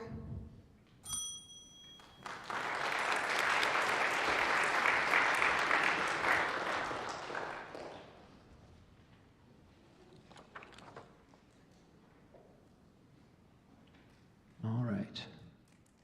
Eritrea. Eritrea. Can I have all the information? I need to give the correct spelling of Beulah. My apologies. The correct spelling of Beulah is Beulah. All right. Now, so back to your word. It's Eritrea. What was your question? Can I have all the information, please? Sure. This word is an African geographical entry. Its part of speech is geographical entry. Country of northeastern Africa, bordering on the Red Sea, across from Yemen and Saudi Arabia. Capital Asmara. Became part of Ethiopia in 1962 and then became independent in 1993. Eritrea gets its name from an alteration of the Latin name for the Red Sea. I gave you the main pronunciation of Eritrea. There is an alternate, Eritrea. What's the language of origin again? This word is an African geographical entry.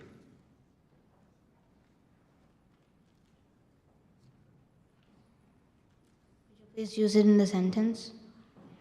Eritrea gets its name from an alteration of the Latin name for the Red Sea.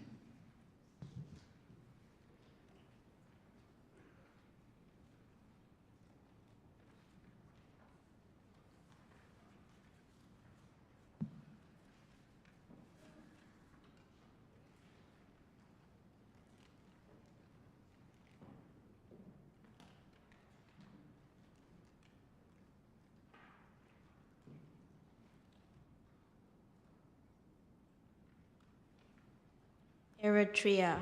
A-R-A-T-R-I-A. Eritrea.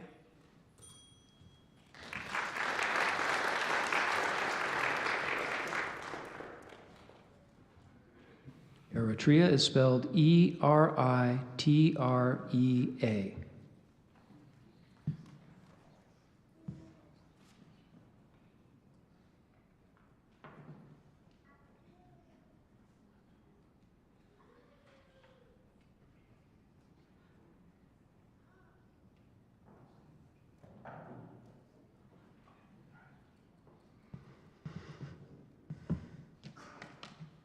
All right, this word has a homonym, which could be confused with another word.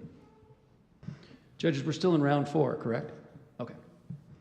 Speller number 25, you can sit down for now on your chair here, because I like to finish each round cleanly and see where we are. And actually, before we go any further, let's have each of you guys introduce yourselves so we know your name and your school. So tell us your name and what school you go to. My name is Charlotte, and I go to Seattle Classical Christian School. Okay. All right. And we'll get each of your names after this, after you spell the next word. This word has a homonym or could be confused with another word. Kylix.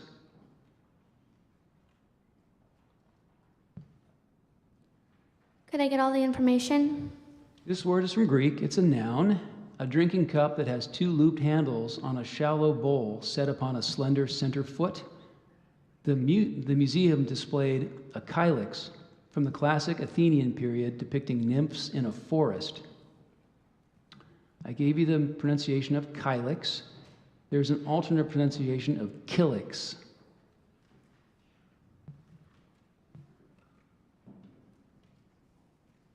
Could you repeat the word? Kylix.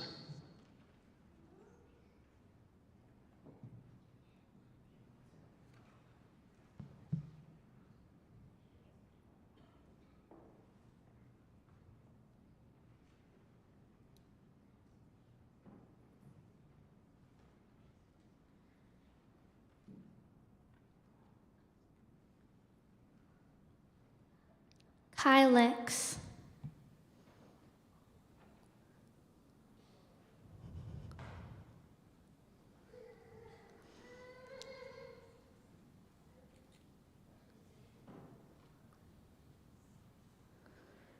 K.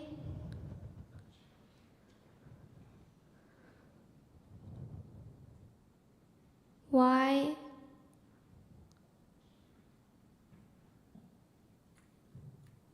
L I X, Kylix. That is correct.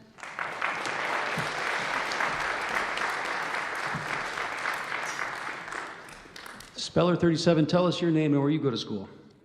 My name is Declan. My school is Snohomish Elementary. Right. All right, your word is Nyala.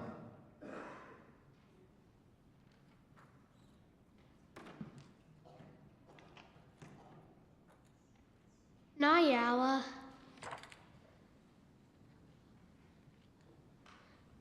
N Y A L A.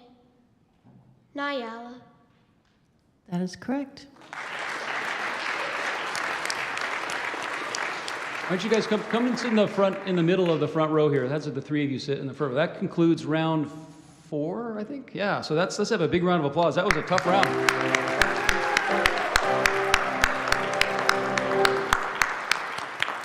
All right, the procedure changes a little bit at this point. So if you misspell a word in this round, don't go back to your seat with your parents or your family. Come back to your seat on the stage here with us, and we'll explain it as we go along here. But Speller 25, before we get started with round 5, go ahead and introduce yourself and tell us what school you go to as well, please. I'm Sanchali, and I go to Lakeside School. Terrific. Okay. Actually, you may as well stand there because you're actually numerically, you're first up. All right. So, judges, everything is in order for round 5 now? Okay. All right.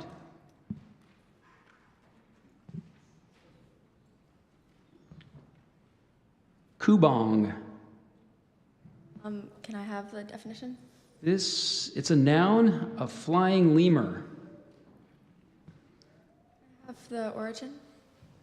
This word is from Malay. Can I have the rest of the information? Let's see. The word is from Malay. It's a noun, a flying lemur. Here's the sentence. Although it appeared to be flying, the kubong was actually gliding from one tree to another. And there's the pronunciation I gave you, kubong. There's just a slightly different kubong. Kubong, Kubong, Kubong. That is correct. Actually, just for my own sake of order, if you can be in numerical order.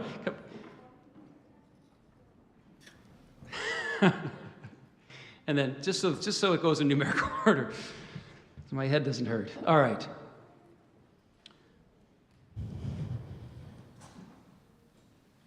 Tamandawa. Could I get all the information?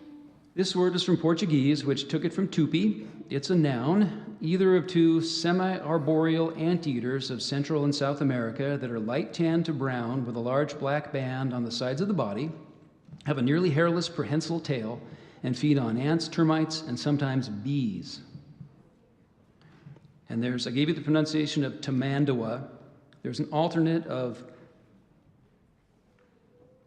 so I gave you tamandawa. There's tamandawa. Tamandua. T-A-M-A-N-D-U-A.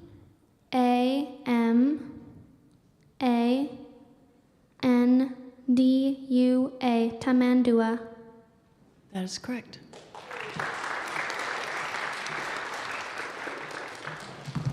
All right. Camale. Camale. C-A-M-A-I-L-L-E.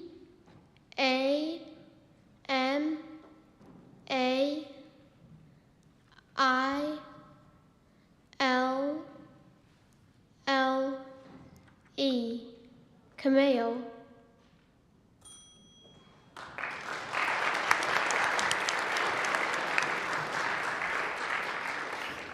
Camial is spelled C-A-M-I-A-L. Now, since the other two spellers, you're the final speller in the round, correct? Okay, since the other two spellers did spell their words correctly, you can actually join your family back in the audience now. Thank you so much.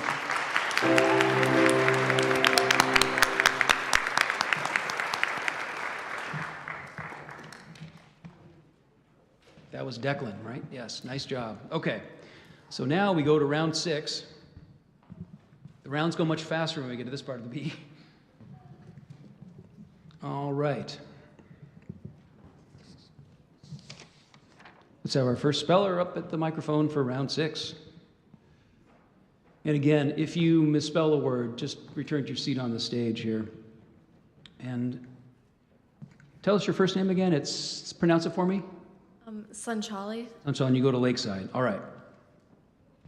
Okay. This word has a homonym or could be confused with another word. Pati. And it's a noun. I'm supposed to say this without being asked. I'm sorry.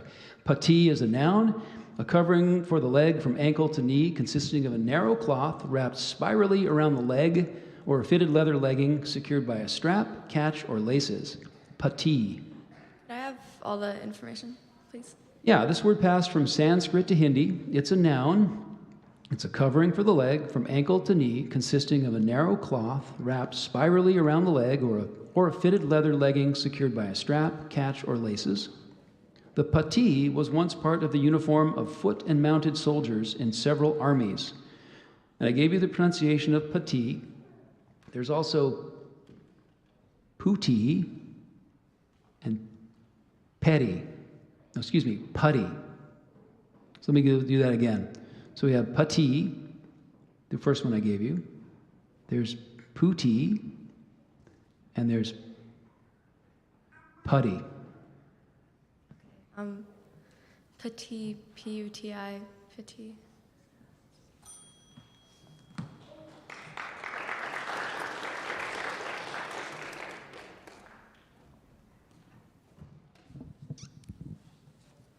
And speller 33, you're Charlotte from Seattle Classical Christian School, correct? Okay. All right. Your word is Nevada. Nevada. N-A-V-A-D-A. Nevada.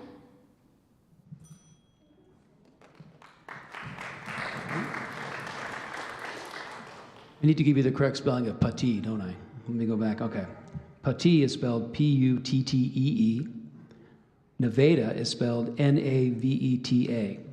All right. So, since neither of you spelled the word correctly in that round, you continue on to round 7.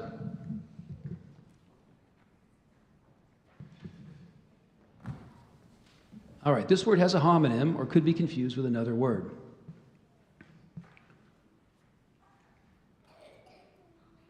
The word's coryphodon. It's a noun. Any animal or fossil from a genus of extinct mammals from the lower Eocene of Europe and America, varying in size between the tapir and rhinoceros and having short plantigrade, 5-toed feet like the elephant, and sometimes small or rudimentary horns. Coryphodon. I have all the information. Yeah, the word was formed in Latin from Greek parts. It's a noun. Any animal or fossil from a genus of extinct mammals from the lower Eocene of Europe and America, varying in size between the tapir and rhinoceros, and having short plantigrade 5-toed feet like the elephant and sometimes small or rudimentary horns. The coryphodon is thought to have been a primarily vegetarian browser, much like the modern tapir. And there are no alternate pronunciations. Coryphodon. C-A-R-Y-P-H-E-D-O-N.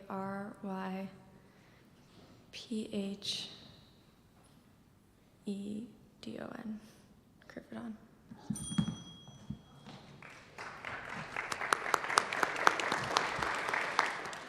The correct spelling of coryphodon is C-O-R-Y-P-H-O-D-O-N. This word has a homonym or could be confused with another word.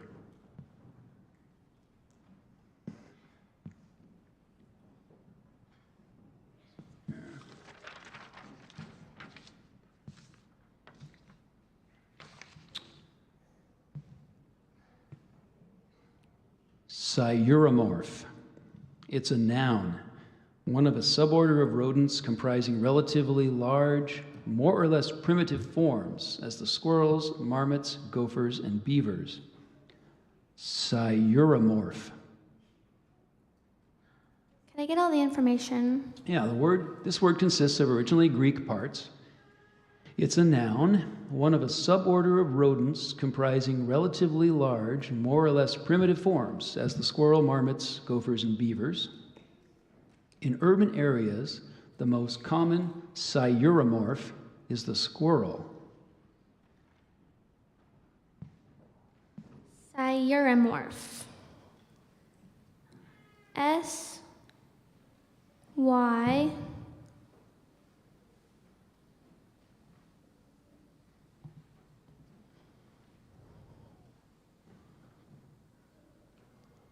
Sciuromorph.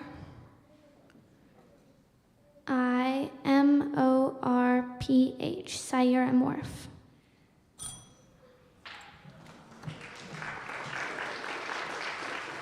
All right, the correct spelling of sciuromorph is S-C-I-U-R-O-M-O-R-P-H. All right, round 8, speller number 25. Sanchali from Lakeside. This word has a homonym or could be confused with another word. Anless. It's a noun. It's a tapering medieval dagger. Anless.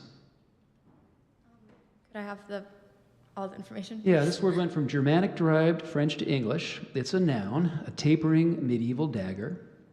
A franklin wears an anlace in Chaucer's Canterbury Tales, and I gave you the pronunciation of anlace. There's also anlace.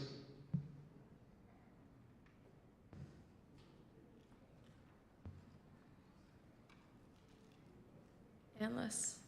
A-N-L-A-S-S. Anlace. Anlace is spelled A-N-L-A-C-E.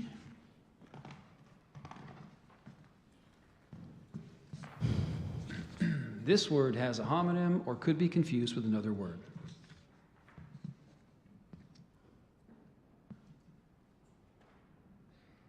Bauta. It's a noun, a prehistoric upright gravestone or memorial stone, sometimes 20 feet high, that was often placed at the summit of a barrow. Bauta. Could I get all the information? Yeah, this word is a modification of an Old Norse word whose origin is ultimately unknown. It is a noun, a prehistoric upright gravestone or memorial stone, sometimes 20 feet high, that was often placed at the summit of a barrow. A bauta is also known as a menhir, and both terms are used for the mysterious standing stones found throughout Europe and Scandinavia, and no alternate pronunciations. Bauta. B-O-W-T-A. Bauta. Bauta is spelled B-A-U-T-A. All right, now, well, let's clap for round 8. And go right to round 9. All right. Go ahead, Sanchali.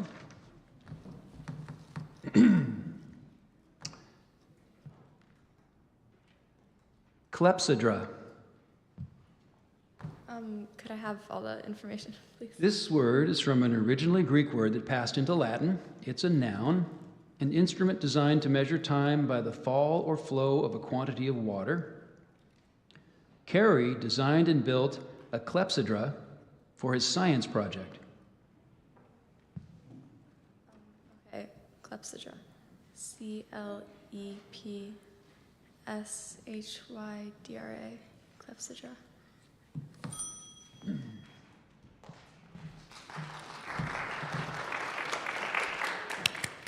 All right, Charlotte, your word. Atole.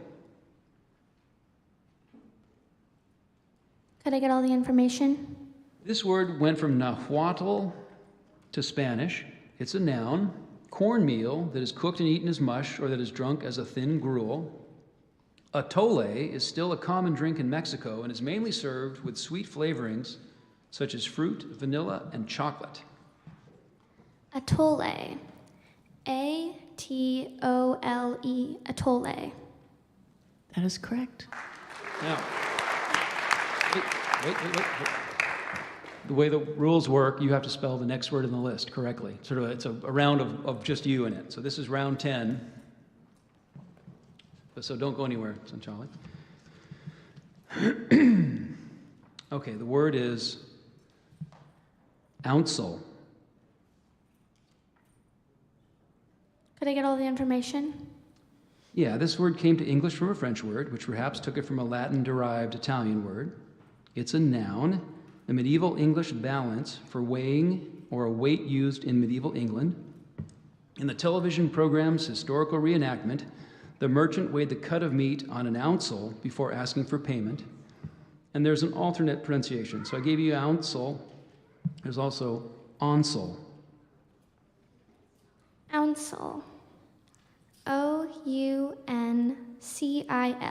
Ounsel.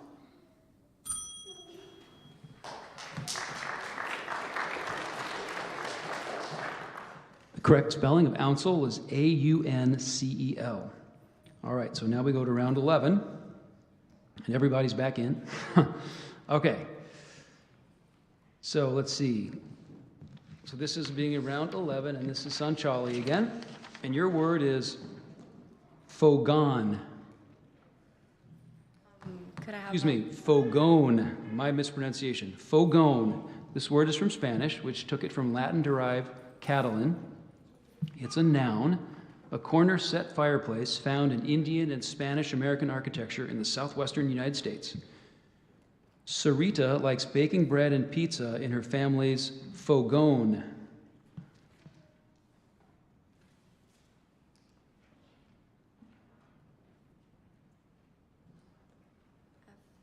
Fogon. F-O-G-O-N-E. Fogon.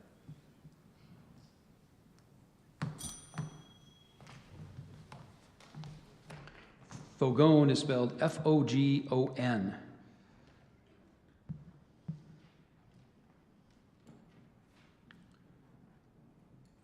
Colaroga. Can I get all the information? This word is from Kannada, a Dravidian language, which took the second part from Sanskrit. It's a noun, a disease of an arisa? I'm not sure how to pronounce the name of this palm, caused by a fungus. In addition to the areca palm, colaroga has been known to affect coffee and citrus trees in tropical and subtropical climates. I gave you the pronunciation of colaroga. There's one alternate, colaroga. Colaroga. C-O-L-O-R-O-G-A. Colaroga.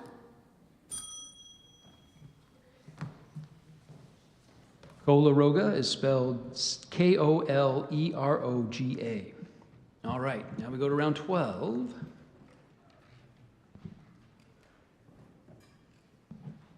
This word has a homonym or could be confused with another word. Chaton. It's a noun, the head of a ring in which a stone is set or on which a device is engraved. Chaton. I have all the information, please. Yeah, this word is from Germanic-derived French. It's a noun, the head of a ring in which a stone is set or on which a device is engraved. Izzy's new ring features a ruby set in a chaton, and there's no alternate pronunciations. Chaton. C-H-A-T-O-N-E. Chaton.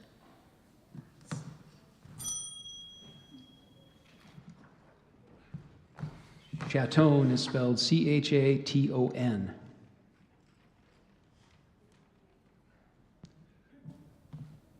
All right, this word is a compound entry. You're responsible for spelling all parts of the word entry.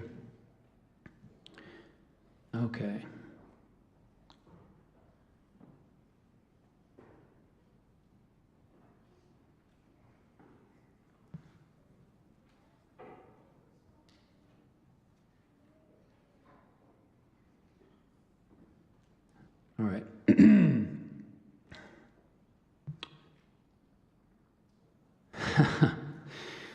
pronouncer's nightmare. Here it is, folks. Okay, I was hoping we wouldn't get to this word. Okay. Fondes Yeclay. It's an adjective of or relating to the end of a century. I'm going to give you all the alternate pronunciations just because I'm going to. So I gave you the initial one, which is Fondes Yeclay. There's also Fondesieclay. Excuse me, Fondesiecla, sorry. And then Fondesiec. I'll give you all three of those again. Fondesieclay, Fondesieclay, Fondesiecla, Fondesiec.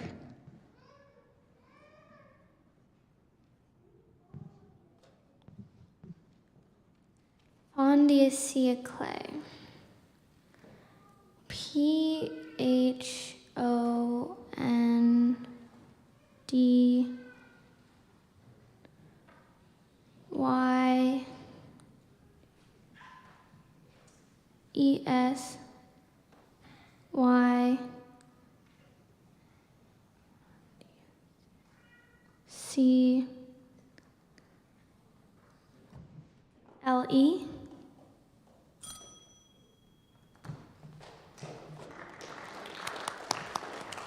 The correct spelling is, and there's three parts to this compound word. There's the first part, which is F-I-N, then D-E, then S-I-E-C-L-E. All right, we go to lucky round 13.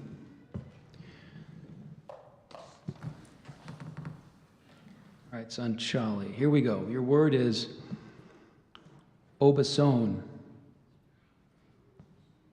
Can I have all the information?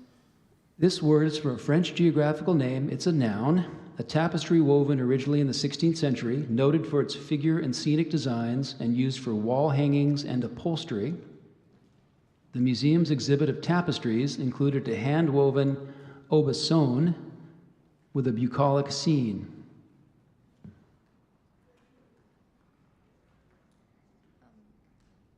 Can you say it again? Aubusson.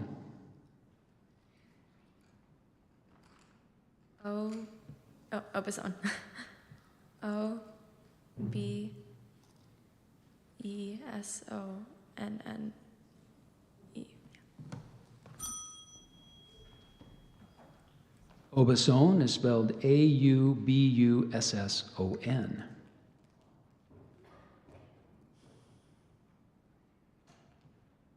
Dacier. Could I get all the information? This word was formed in Latin from Greek parts. It's a noun, an arboreal, carnivorous marsupial of Australia and Tasmania that somewhat resembles a weasel. The spotted-tailed dacier is commonly known in Australia as the tiger cat. Dacier. Are there any alternate pronunciations? There's not. Dacier. D-A-S-S-I-E-R. Dacier.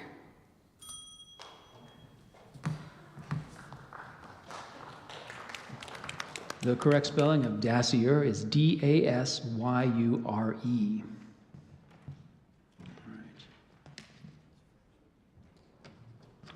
All right, round 14. Sanchali, your word is enconure. Can I have all the information, please? Yeah, this word came from French, which formed it from a Latin word. It's a noun, a small piece of furniture as a cabinet made to fit into a corner. Barnaby crafted a beautiful reproduction of an 18th century enconure. And there's some alternate pronunciations here. So I gave you enconure. There's also enconure, encoignure, and enconure.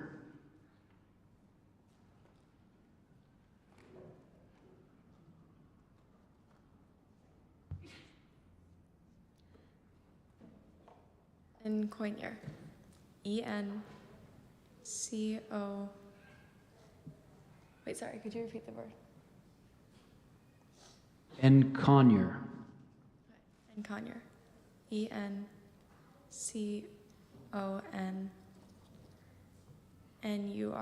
Encoignure.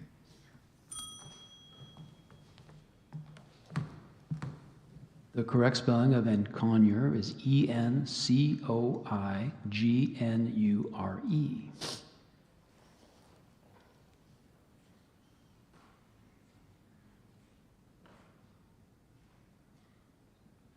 Anosognosia.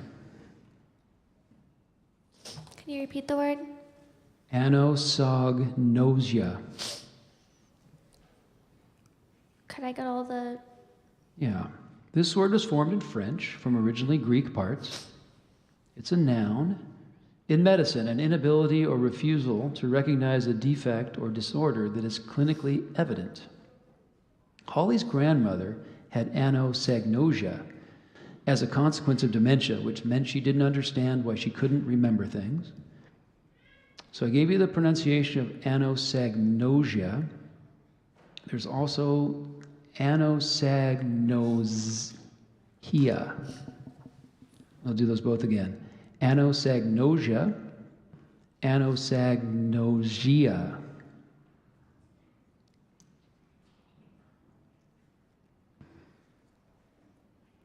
Anosognosia. A-N-O-S...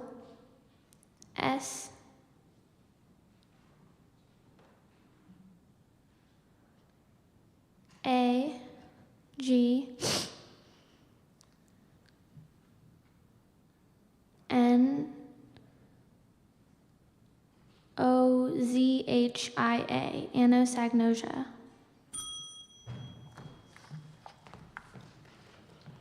That concludes round 14. The correct spelling of anosognosia is A-N-O-S-O-G-N-O-S-I-A.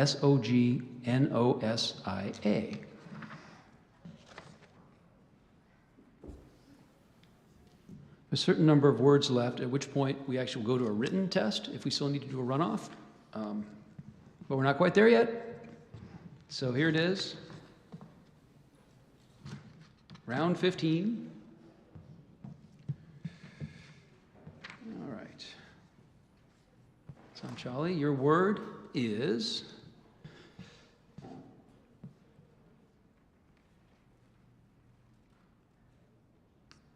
canatia. I have all the information. This word is from French. It's a noun. A man's stiff straw hat with a low flat crown and a straight circular brim. Many recognize the canotia as the hat worn by singers in a barbershop quartet. Canatia. T-A. Let me pronounce that properly again. Whoops.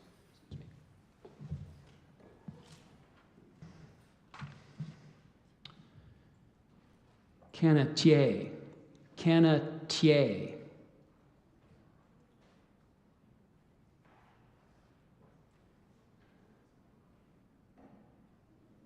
Canatier. C-A-N-N-A-T-I-E.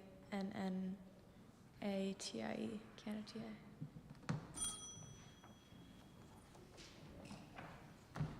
The correct spelling is C-A-N-O-T-I-E-R.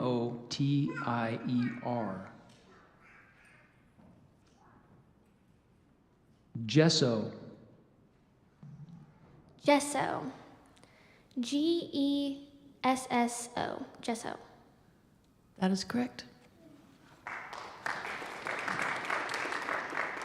All right, so this would be a one-word round 16. If you spell this correctly, you're the champion.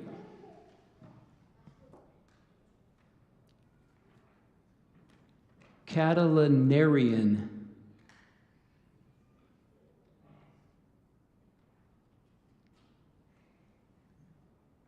Can I get the details of that word? Yeah, this word is from a Roman name plus an English combining form. It's an adjective of, having to do with, or suggestive of conspiracy or a conspiracy. Hearing whispering in the back row, Mr. Markestad suspected a Catalanarian plot to overthrow him as president of the school board, but it was just Marty asking if the donuts were all gone. Could you repeat the word? Catalanarian. Catalanarian. C-A-T-A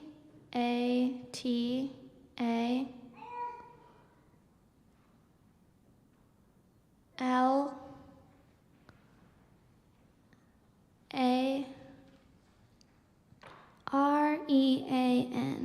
Catalanarian?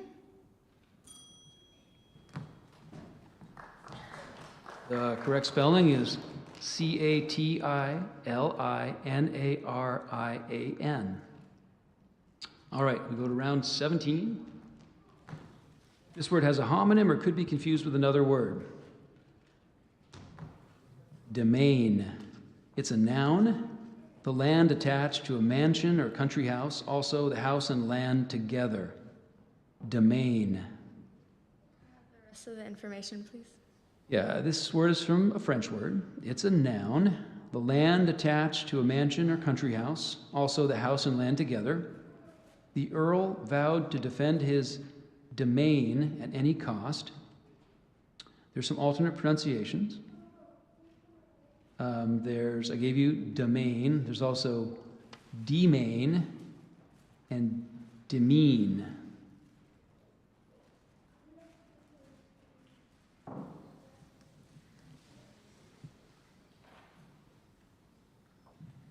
Domain. D-E-M-A-N-E.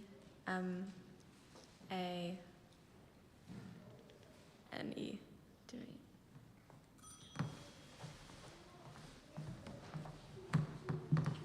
All right, the word is samad. Could I get all the information? This word is from a word that went from Sanskrit to Hindi. It's a noun, a tomb built in India over the grave of a holy man. Padmini spotted a marble samad on the way to Agra. And there's no alternate pronunciations. Samad. S-A-M-H-A-D. Samad.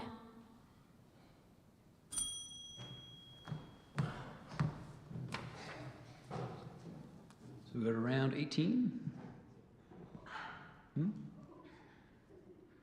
This one. Okay. All right. Grognard.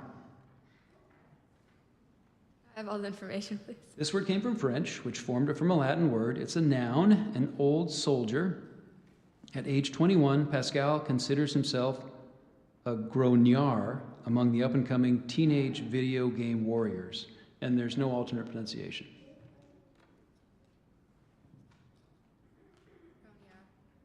G-R-O-N-I-A-R-R-E. Grognard. Grognard is spelled G-R-O-G-N-A-R-D.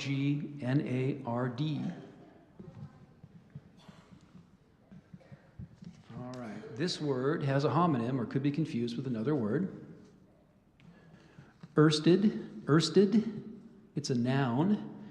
The centimeter, gram, second electromagnetic unit of magnetic intensity equal to the intensity of a magnetic field in a vacuum in which a unit magnetic pole experiences a mechanical force of one dyne in the direction of the field. Ersted. Could you repeat the word? Ersted.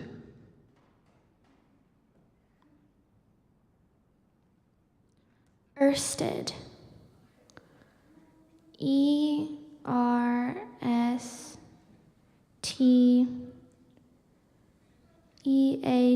Ersted.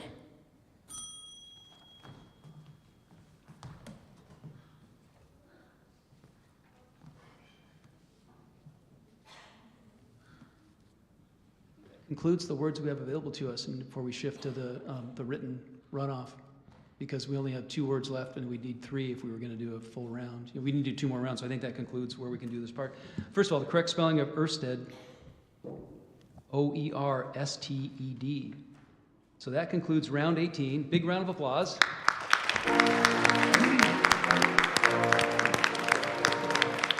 These words are very deep into the catalog. These are the words that, these are the words that I barely got to in practicing to pronounce them.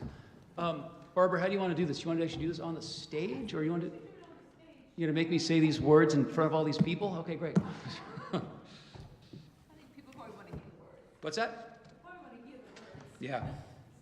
Well, it's a 25-word written test for our last remaining competitors.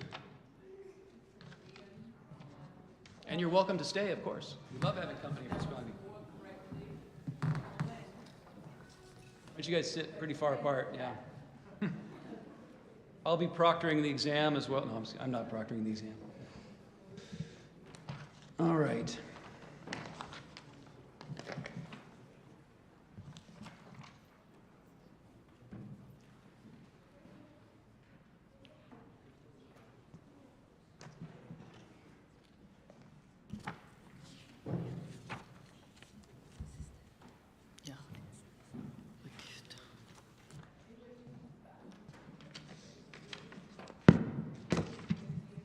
Siècle.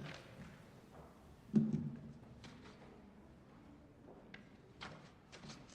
you help me with the timing on this? It's just like 30 seconds. Okay.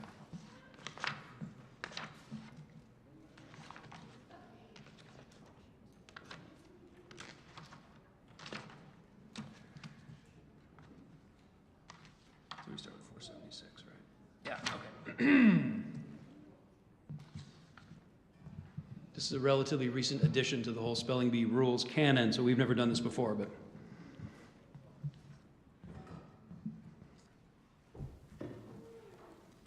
Just look at the instructions here, make sure that anything I need to tell the spellers. I should explain to the spellers this test will consist of 25 unstudied spelling words from Merriam-Webster Unabridged. You write your spellings in the appropriate spaces on the form. I'm going to pronounce the word, alternate pronunciations, if applicable, language of origin, part of speech, definition, sentence, and then I'll repeat the pronunciation. Then I'm supposed to wait 30 seconds before moving on to the next word. So it is a little bit of a lightning round. And then when all 25 words have been read, I'll repeat the words, word numbers and pronunciations only, to give you a chance to check your work. Okay. And we'll give you, I guess it says we'll give you about 5 minutes to check your work at the end. And we'll give you a reminder at 3 minutes, and a reminder when 1 minute remains. All right.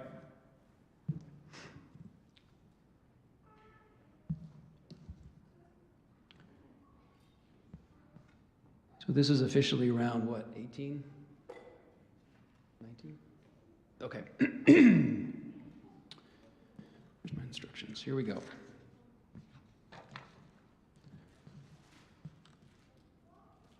Tiborbu. No alternate pronunciations. This word went from Galibi, an Amerindian language, to French. It's a noun, a tropical American tree with yellowish flowers that yields an extraordinarily light wood. Fishermen along the coast of Brazil use small boats made from the wood of the tiborbu. Tiborbu.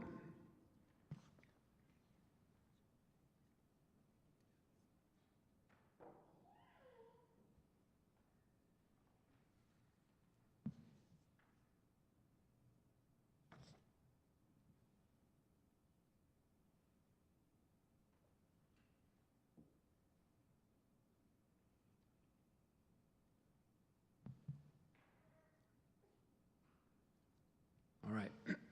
This word has a homonym. It could be confused with another word. The word is amphigourie. The word is from French. It's a noun, a nonsense verse or composition, a rigmarole with apparent meaning which proves to be meaningless.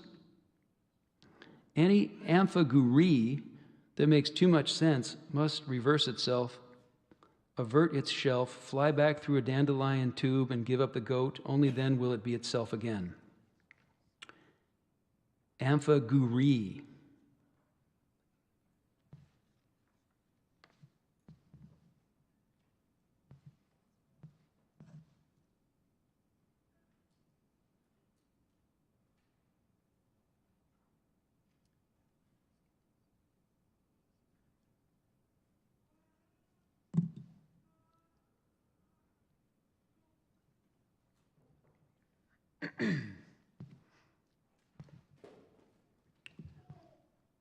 Yelek. This word is from a Turkish word. It's a noun. The bodice or vest of a Turkish woman's dress. Aylin decided to wear the intricately embroidered silk yelek she inherited from her grandmother to multicultural night at her school. Yelek.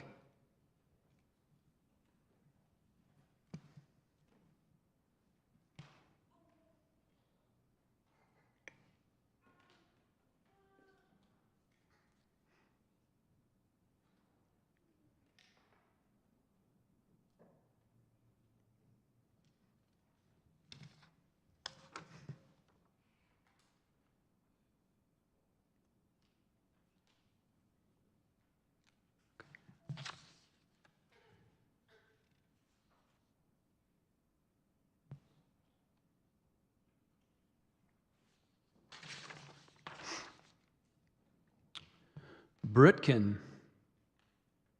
This word is from German. It's a noun, a small piece of yeast dough baked in any of numerous forms, a bread roll. While living in Berlin, Yannick would buy a Brötchen each morning at the small platform bakery before boarding the U-Bahn on his way to work. Brötchen.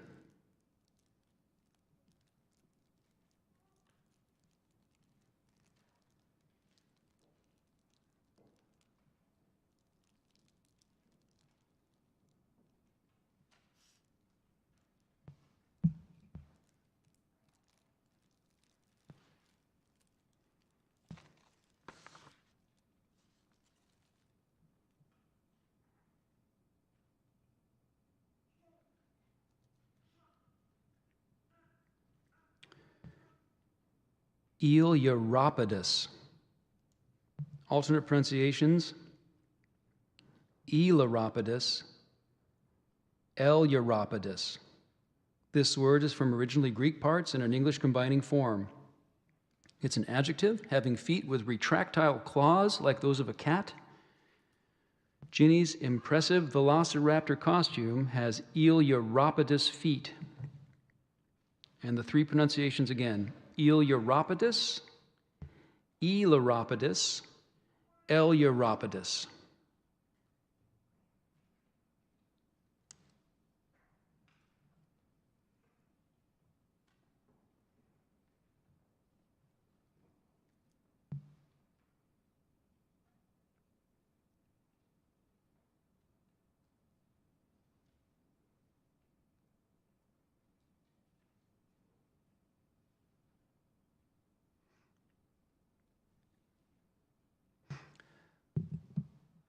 Barmecital. This word consists of a part that is from a Persian name plus an English combining form. It's an adjective, providing only the illusion of plenty or abundance, unreal, illusory. The barmecital centerpiece appeared to be a large bowl of ripe fruit, but was actually 6 pieces of wax fruit in a bowl full of floral clay. Barmecital.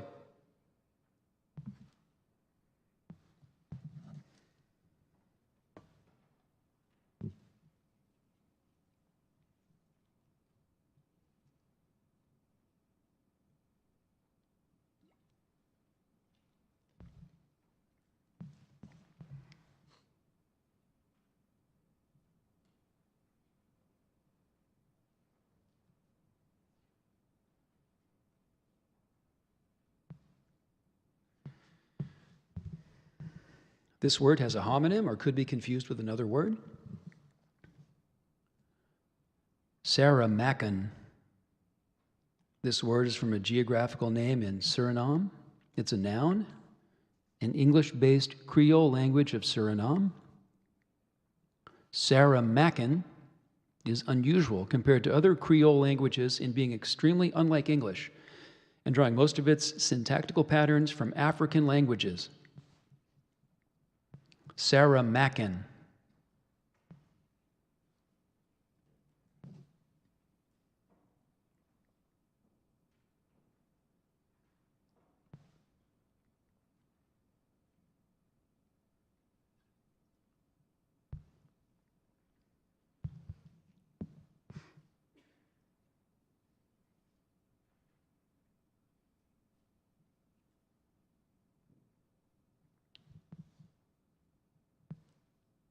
Jabiru.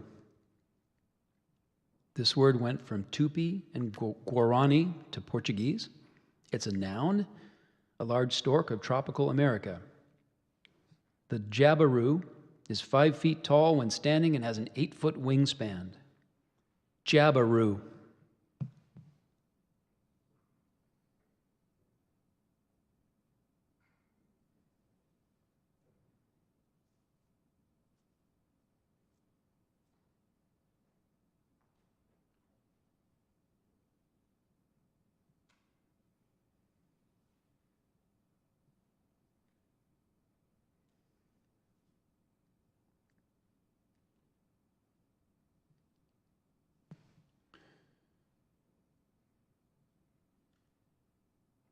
Caliche. This word is from a word that went from Latin to Spanish. It's a noun, a crust or succession of crusts of calcium carbonate that forms within or on top of the stony soil of arid or semi-arid regions. In Texas, caliche is used for the base of many roadways. Caliche.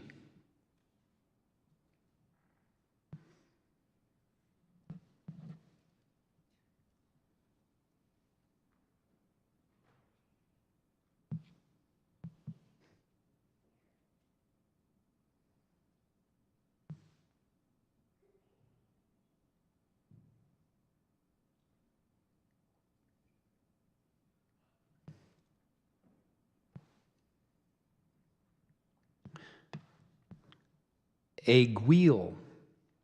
And there's an alternate pronunciation, aiguille. This word is from a French word. It's a noun, a sharp, pointed pinnacle of rock commonly found in glaciated mountains. The mountain's peak is a snow-covered aiguille. Aiguille, alternate pronunciation, aiguille.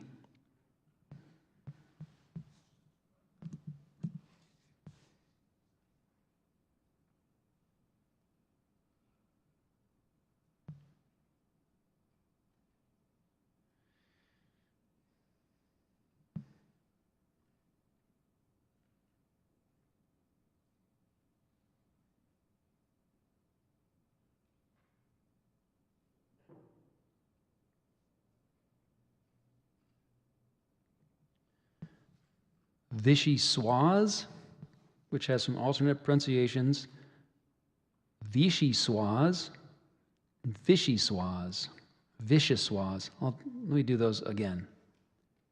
Vichyssoise, Vichyssoise, and Vichyssoise. This word is from a French geographical name. It's a noun, a soup made of pureed leeks or onions and potatoes, cream, chicken stock, and seasoning, and usually served cold. For lunch, Linda served silky, chilled vichyssoise with chunks of lobster. So the three pronunciations, vichyssoise, vichyssoise, vichyssoise.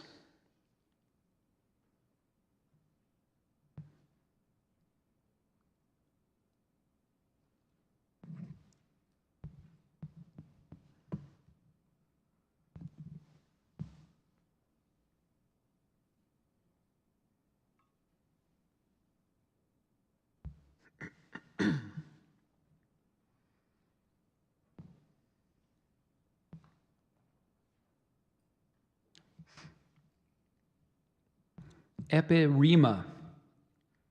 This word is from Greek. It's a noun. An an address, usually about public affairs, spoken by the leader of the chorus after the parabasis in Old Greek comedy. During the epirima, the chorus leader broke the drama's fourth wall to speak about current political affairs, often in the persona of the playwright. Epirima.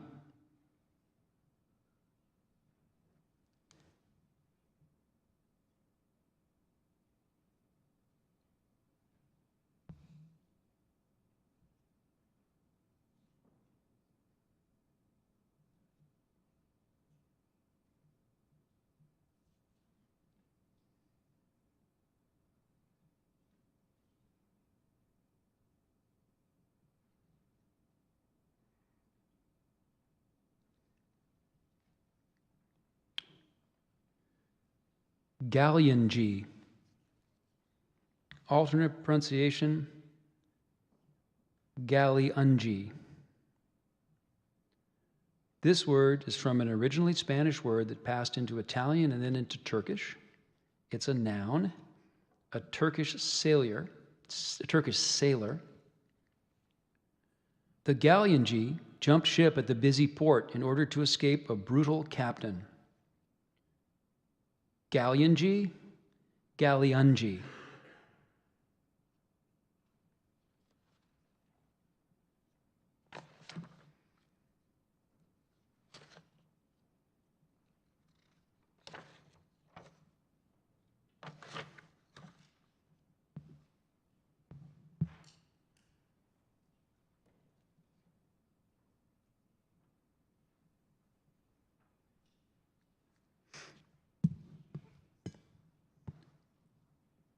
Alioth. There is no origin given for this word in our dictionary. It's a noun, a variable star of the first magnitude that is seen in the handle of the Big Dipper and is one of the two brightest stars in that constellation. In the Big Dipper, Alioth is the star in the handle that is closest to the bowl. Alioth.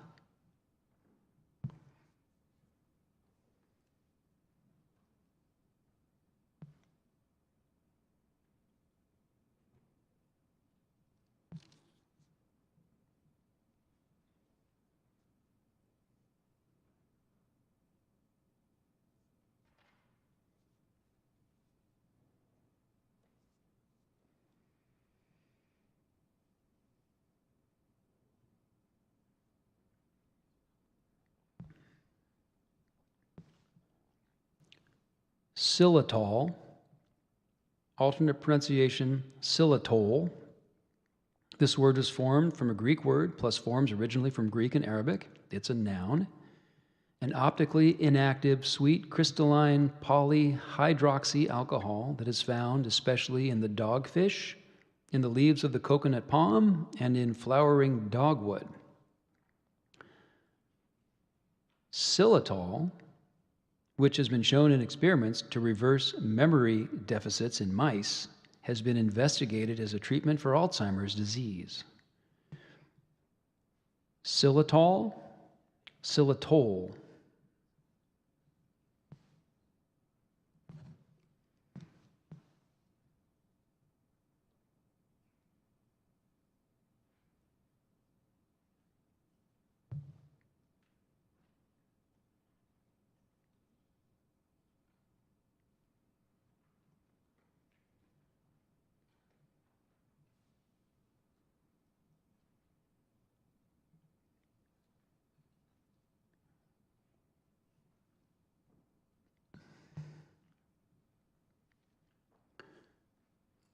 Purarigua. This word went from Guarani to Portuguese. It's a noun, a largely buff and brown South American cuckoo resembling the anise in habit. The Purarigua has been described as active and noisy, and members are known for clustering together and chattering amiably. Purarigua.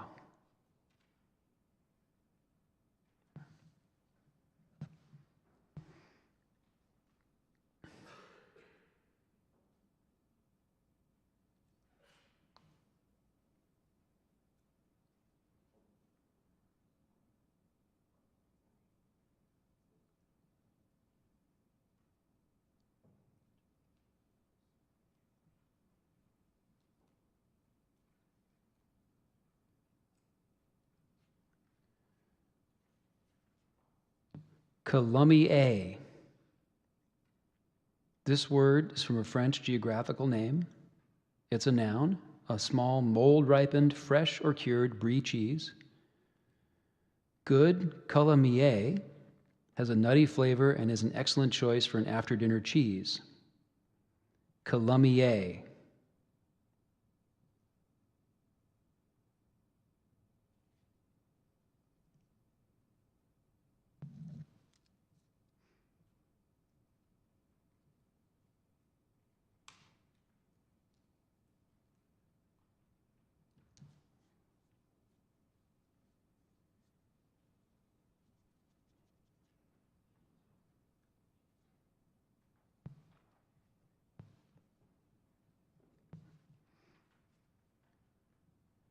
Macigno. This word is from a Greek-derived Latin word that passed to Italian. It's a noun, a thick and extensive deposit, largely of sandstone, that is formed in a geosyncline adjacent to a rising mountain belt and is especially common in the alpine region of Europe.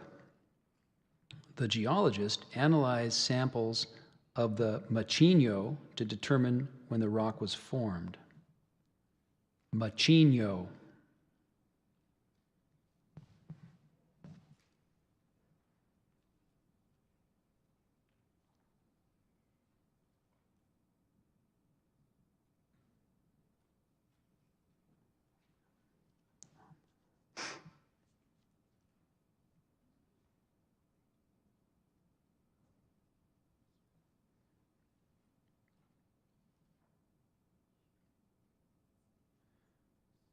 Apraum.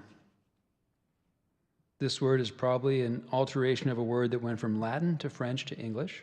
It's a noun, a red ochre used to darken mahogany. Tino used apraum to darken the wood he had bought for his new dining room floor. Apraum.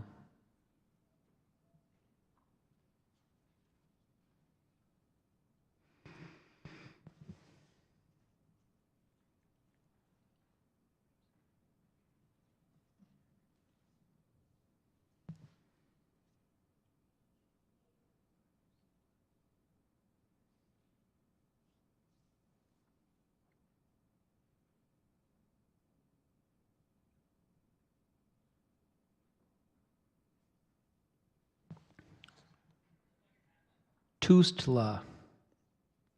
This word is a Mexican geographical name. Part of speech is geographical entry. City in southeastern Mexico. Tustla is the capital and largest city in the Mexican state of Chiapas. Tustla.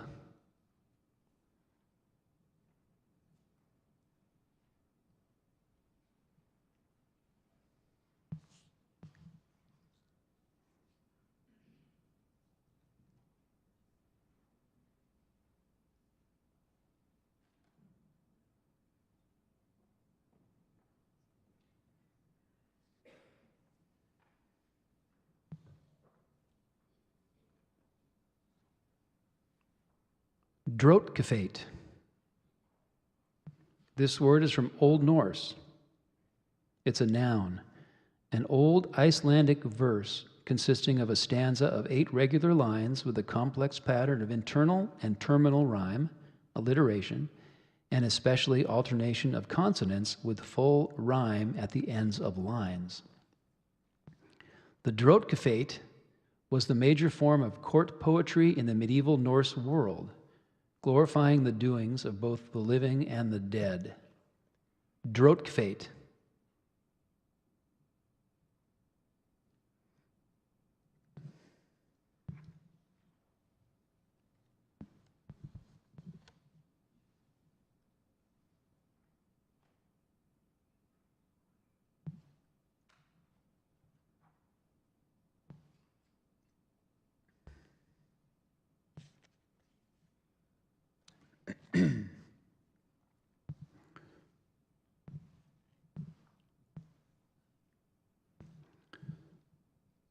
Zoisen. This word is from a Native American word, perhaps of Algonquian origin. It's a noun, a North American duck with a short, black-tipped, pale blue bill, and in the male, a white crown and dark green band extending from the eye to the back of the head. The bird watcher recognized the zoysin by the cream-colored cap of feathers running from the crown of its head to the bill.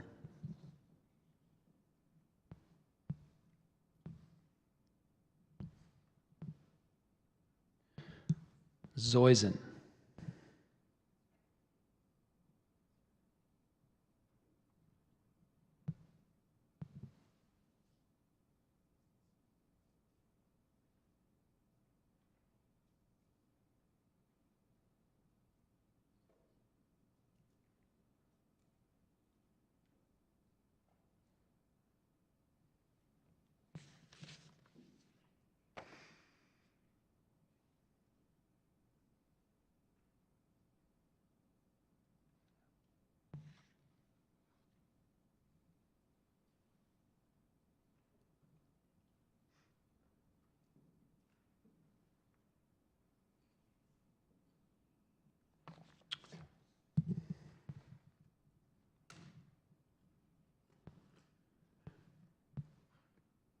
Dujung. This word is from Pekingese. I'm not saying that. Pekingese. This word is from Pekingese. It's a noun, a very hardy Chinese tree that resembles an elm in appearance and is a potential source of rubber. In addition to rubber production, the bark of dujung is also being investigated for its effectiveness as a drug to treat hypertension. Dujung.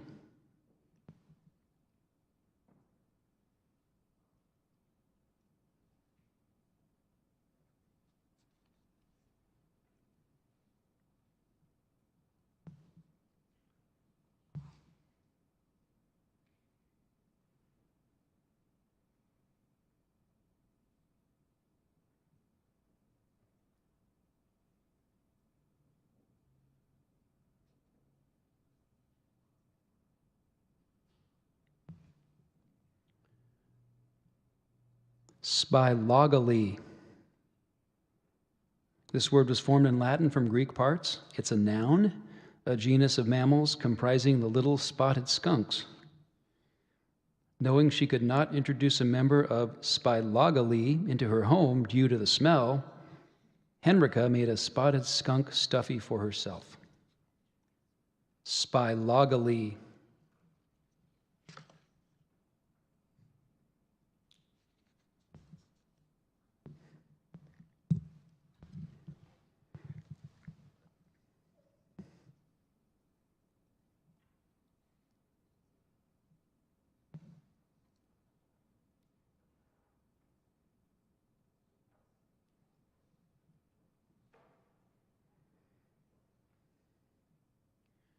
And last but not least, and this one has 5 alternate pronunciations. They saved the best for last. Götterdämmerung. So that's the main pronunciation, Götterdämmerung. We also have, what's a second? I haven't seen that symbol before, excuse me. It's a new one.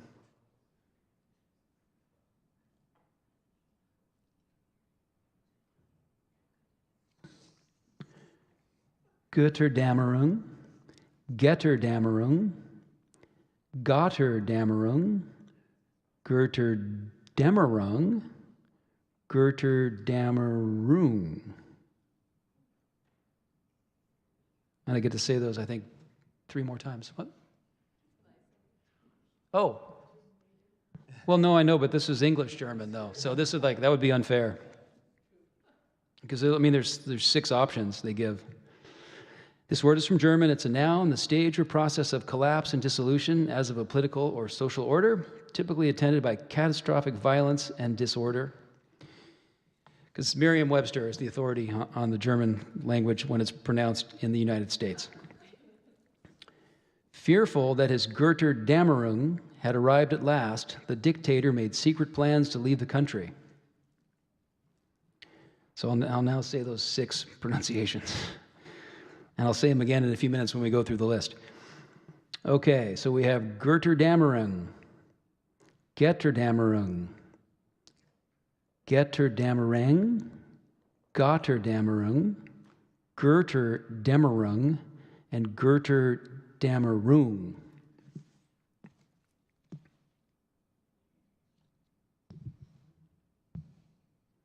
All right.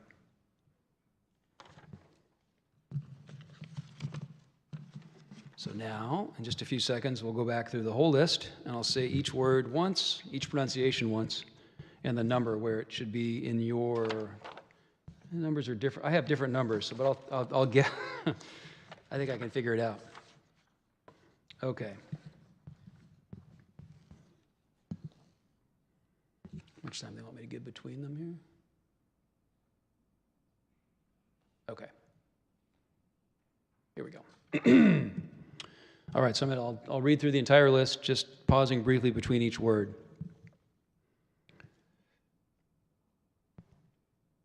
Tiburbu,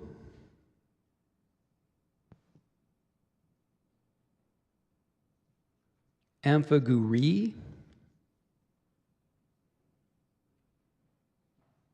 Yelik,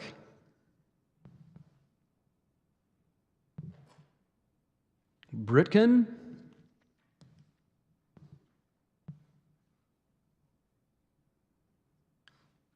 Iliropodus, alternate pronunciations, Iliropodus, Eliropodus.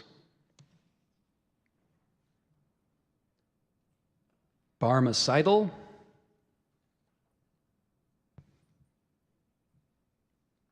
Saramaccan,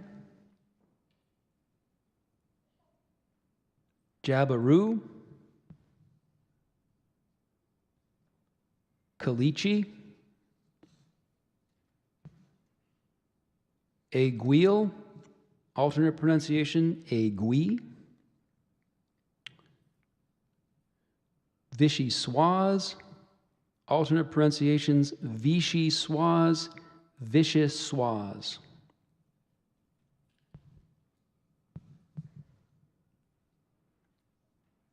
Epirema, Galliangi, alternate pronunciation, Galliungi.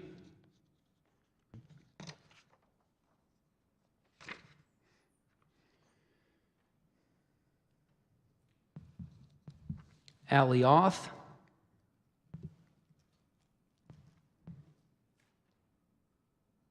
Xylitol, alternate pronunciation, Xylitol.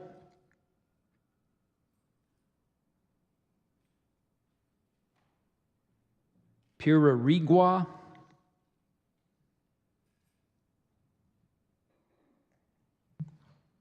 Columbier,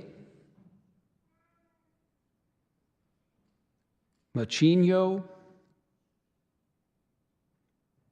Opram,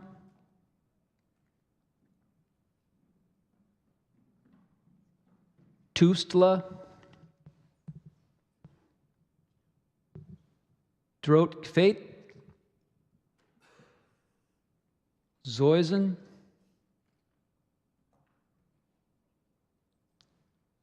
Dujung, Spylogali, and everybody's favorite, especially the German Americans in the audience with us today, Götterdammerung, alternate pronunciations, Getterdammerung, Getterdammerung, Gotterdammerung, Götterdammerung, Götterdammerung.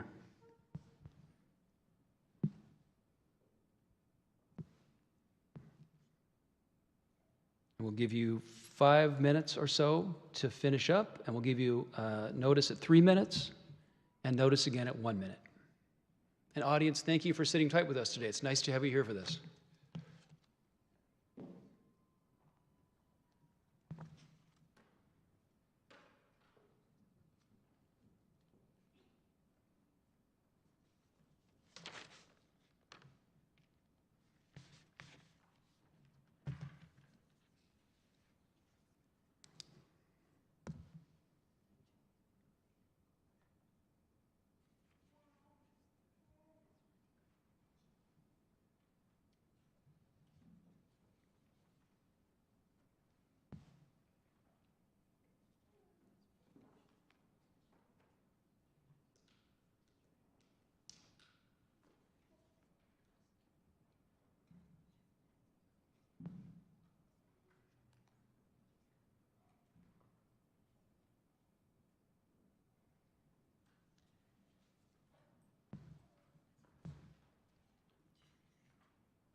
Yeah, about 3 more minutes.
We could collect your papers now if you wanted us to. All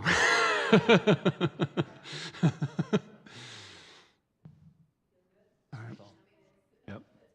Yeah. Don't want to. So who's gonna actually correct the papers or grade the papers? These guys? Okay. And we can play music while that happens, right? Didn't want to have music playing during the test. That would have been distracting. Yeah. I was thinking the Jeopardy theme, yeah.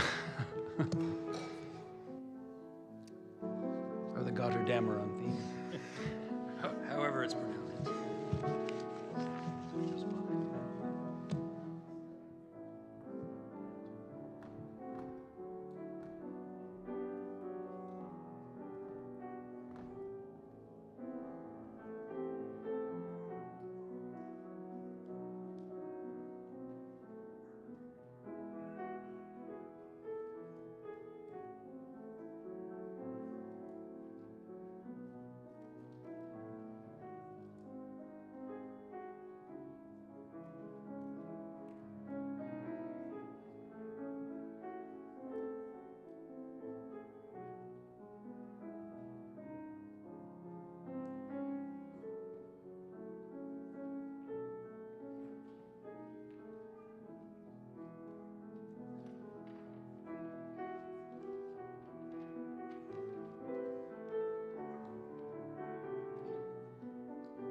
They always edit this part out of Jeopardy or Wheel of Fortune, in case you're wondering why,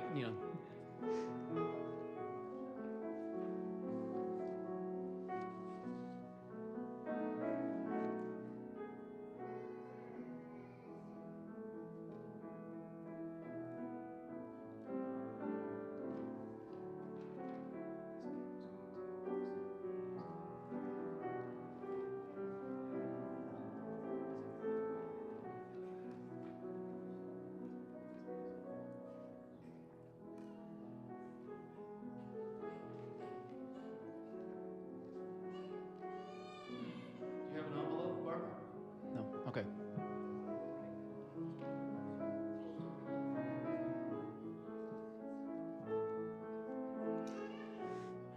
can't hear what she's saying.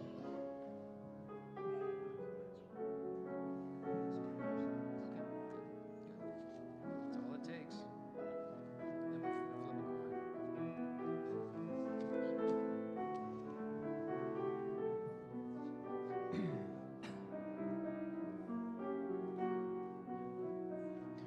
How many people in the audience have been to multiple spelling bees in the past? This is your, okay. Have you been to 5 or more? Do we have any of our hardcore spelling? Sometimes we have people who come every year. Is anybody here? Nope, okay. Spoke too soon.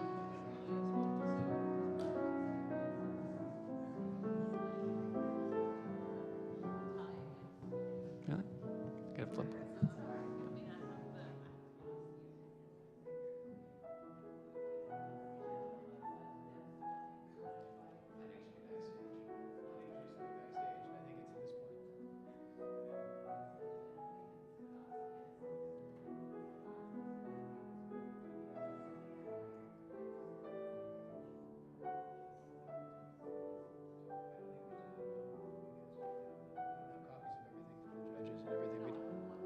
That's what I mean.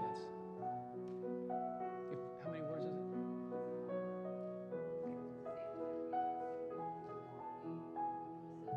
Let's do 5 words from it, written. Yeah. You know, you'd figure that for the 25th anniversary event, it would be different than any previous year and more memorable than any previous year. I'm told by the judges we're still tied. Yeah.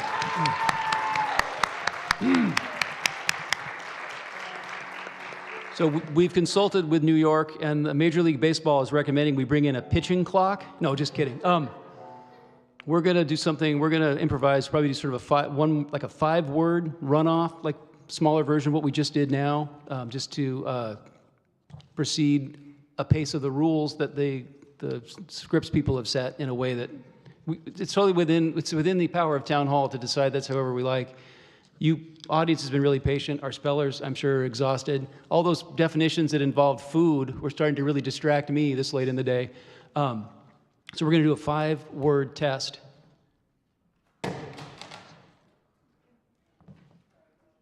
And if we're still tied after this, well, we'll think of something else. We'll go. See, boy, and in college basketball, they only play 2 20-minute halves. I mean, that game would have ended 3 hours ago if this was college basketball. So spellers are tougher than Final Four basketball players.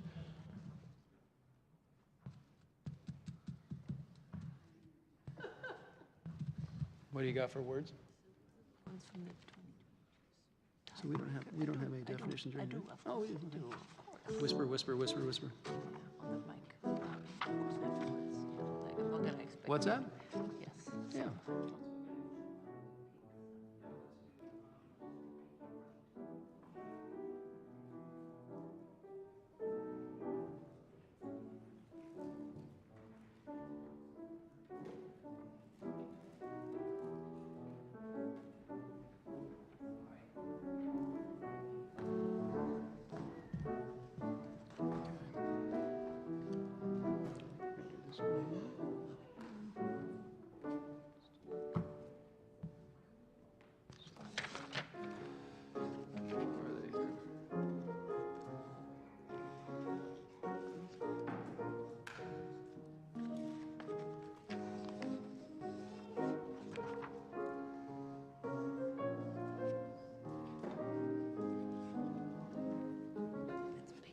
I'm picking them right now.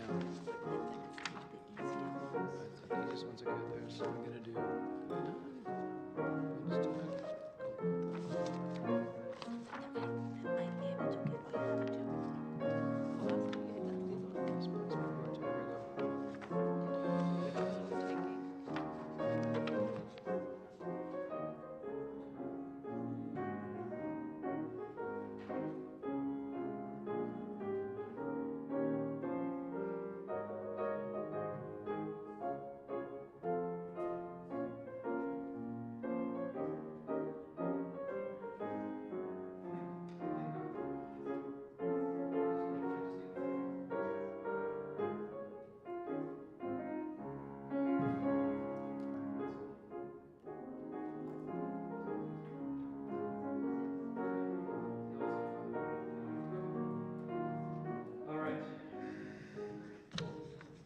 I have some words. Am I the only one in possession of these special words? Okay. Oh, that's right. There's no questions. All right. So here we go. Everybody has paper and pencil? We should make the audience play this game too. Yeah. We've had some interesting finishes. This, I think, is right up there. Okay. Where am I? We'll go with source 6. Okay. Here we go. 5 words. Guggenheim. Alternate pronunciations: Guggenheim and Gegenheim, or excuse me, Guggenheim. So Guggenheim, Guggenheim, Guggenheim. Words from a name. It's a noun, a game in which the players decide on a keyword and a list of categories as cities, animals, tools, and then try within a time limit to fill in under each letter of the keyword a name beginning with that letter to fit each category. Andy's family likes to play Guggenheim while riding in the car. So the three pronunciations: Guggenheim, Guggenheim, Guggenheim.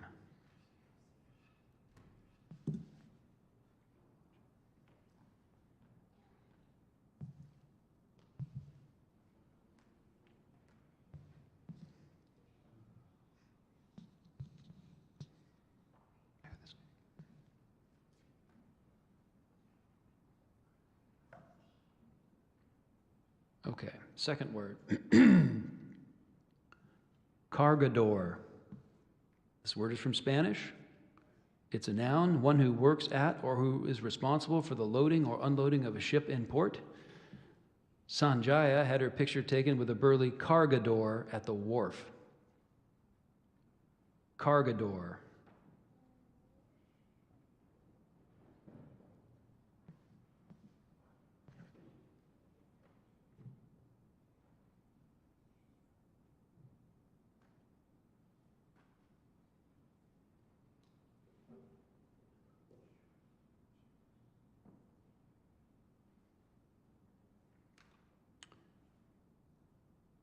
This word could be confused with a similar word. The word is Bundestag. This word consists of two German elements. It's a noun, an assembly of representatives of a federation, such as the Assembly of the German Confederacy of 1815 or the lower house of parliament of the Federal Republic of Germany. The German Bundestag has convened in Berlin since 1999. Bundestag.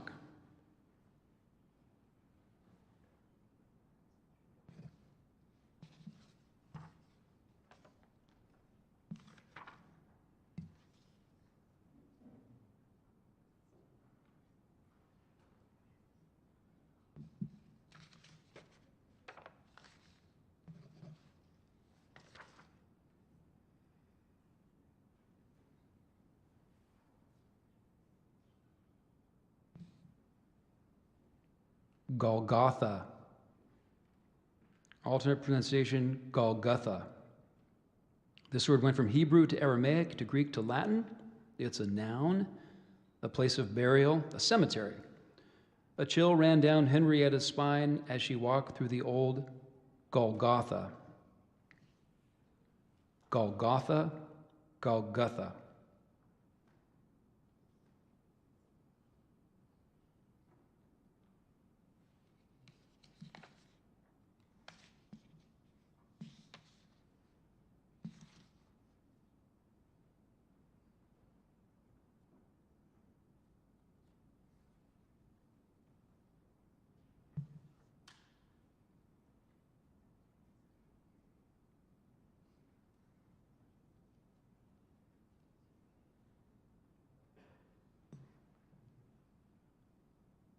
Balmony.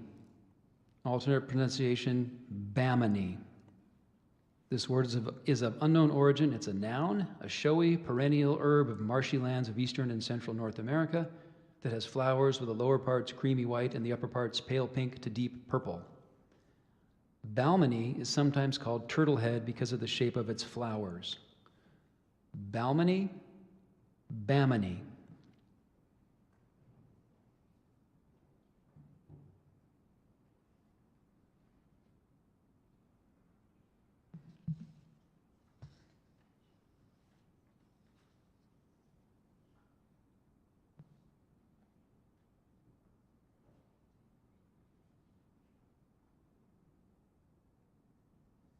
And now I'll go through the list, just saying the words and the pronunciation in the original order. Guggenheim, with alternate pronunciation, Guggenheim and Guggenheim.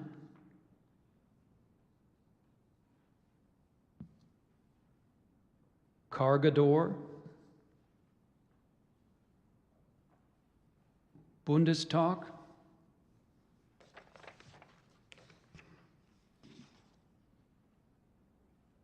Golgotha, Golgotha,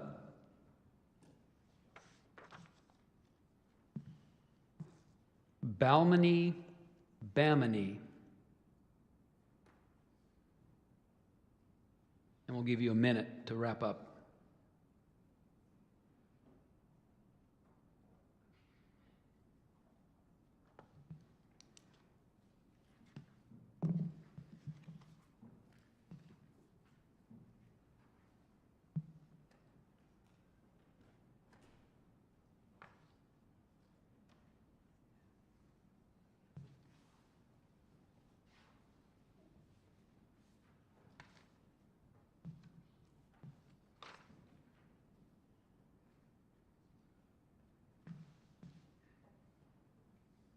Another 20 seconds.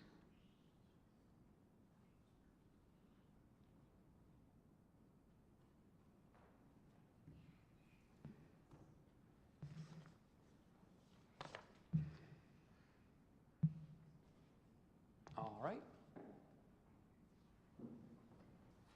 You guys need this. You need this list for me, or do you have the list, Barbara? Okay. Don't just take that. I'll just bring you the paper.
So we're still talking. I have an idea. Come here, Barbara. I have an idea. Here. I have an idea. Let's do that. Come here.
It's time for the Showcase Showdown. If only Bob Barker were here to help us do this part of the show.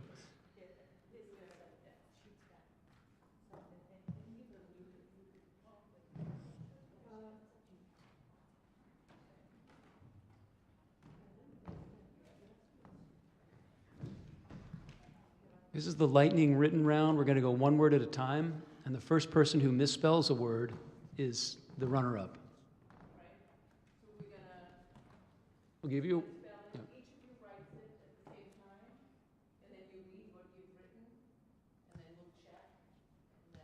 I think you should look at what they've written. It'd be easier just for you to. Yeah, I think it's gonna be easier. All right.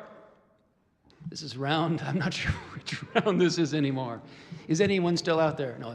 Seriously, what a great audience. Who's actually related to the spellers on the stage? Wow, look at the other hardcore spelling audience people. Thank you so much. Yeah, right on. Thanks. What?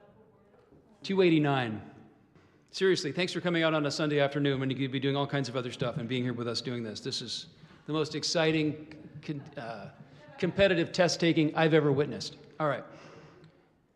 Okay, this first word has a homonym, could be confused with another word. The word is niveau.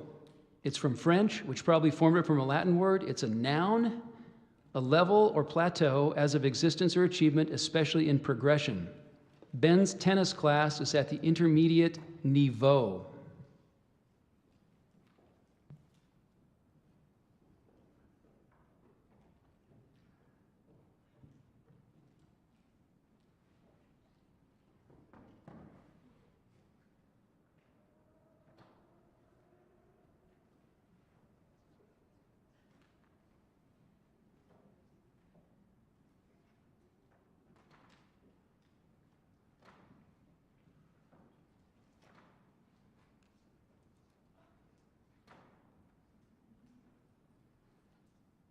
All right. Barbara, are you going to see what they...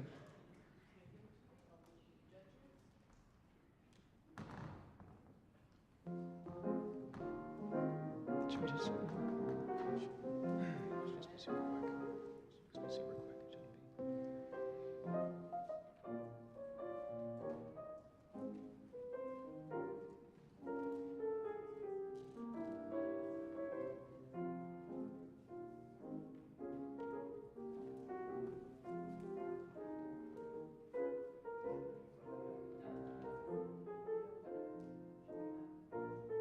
Suspense is killing me, actually. I'm trying to read lips over here.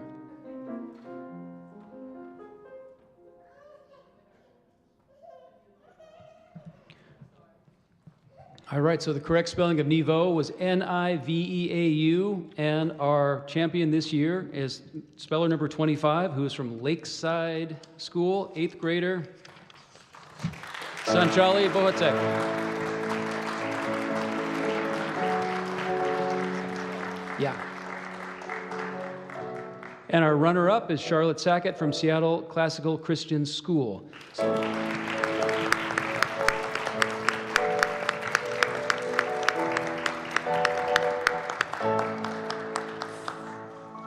Thank you to everybody who puts this spelling bee together every year, namely Barbara Sauerman, the volunteer judges who join us down front for a very special judging duty today that will go down in the history books. Kathleen Doherty Goldfarb, Toy Senhauser, and Donna Cutso-George, and the rules judge, John Murphy, sitting to my right. Thanks to all the volunteers with the kids down in the room before the bee, everybody who helped get their kids for the bee here today.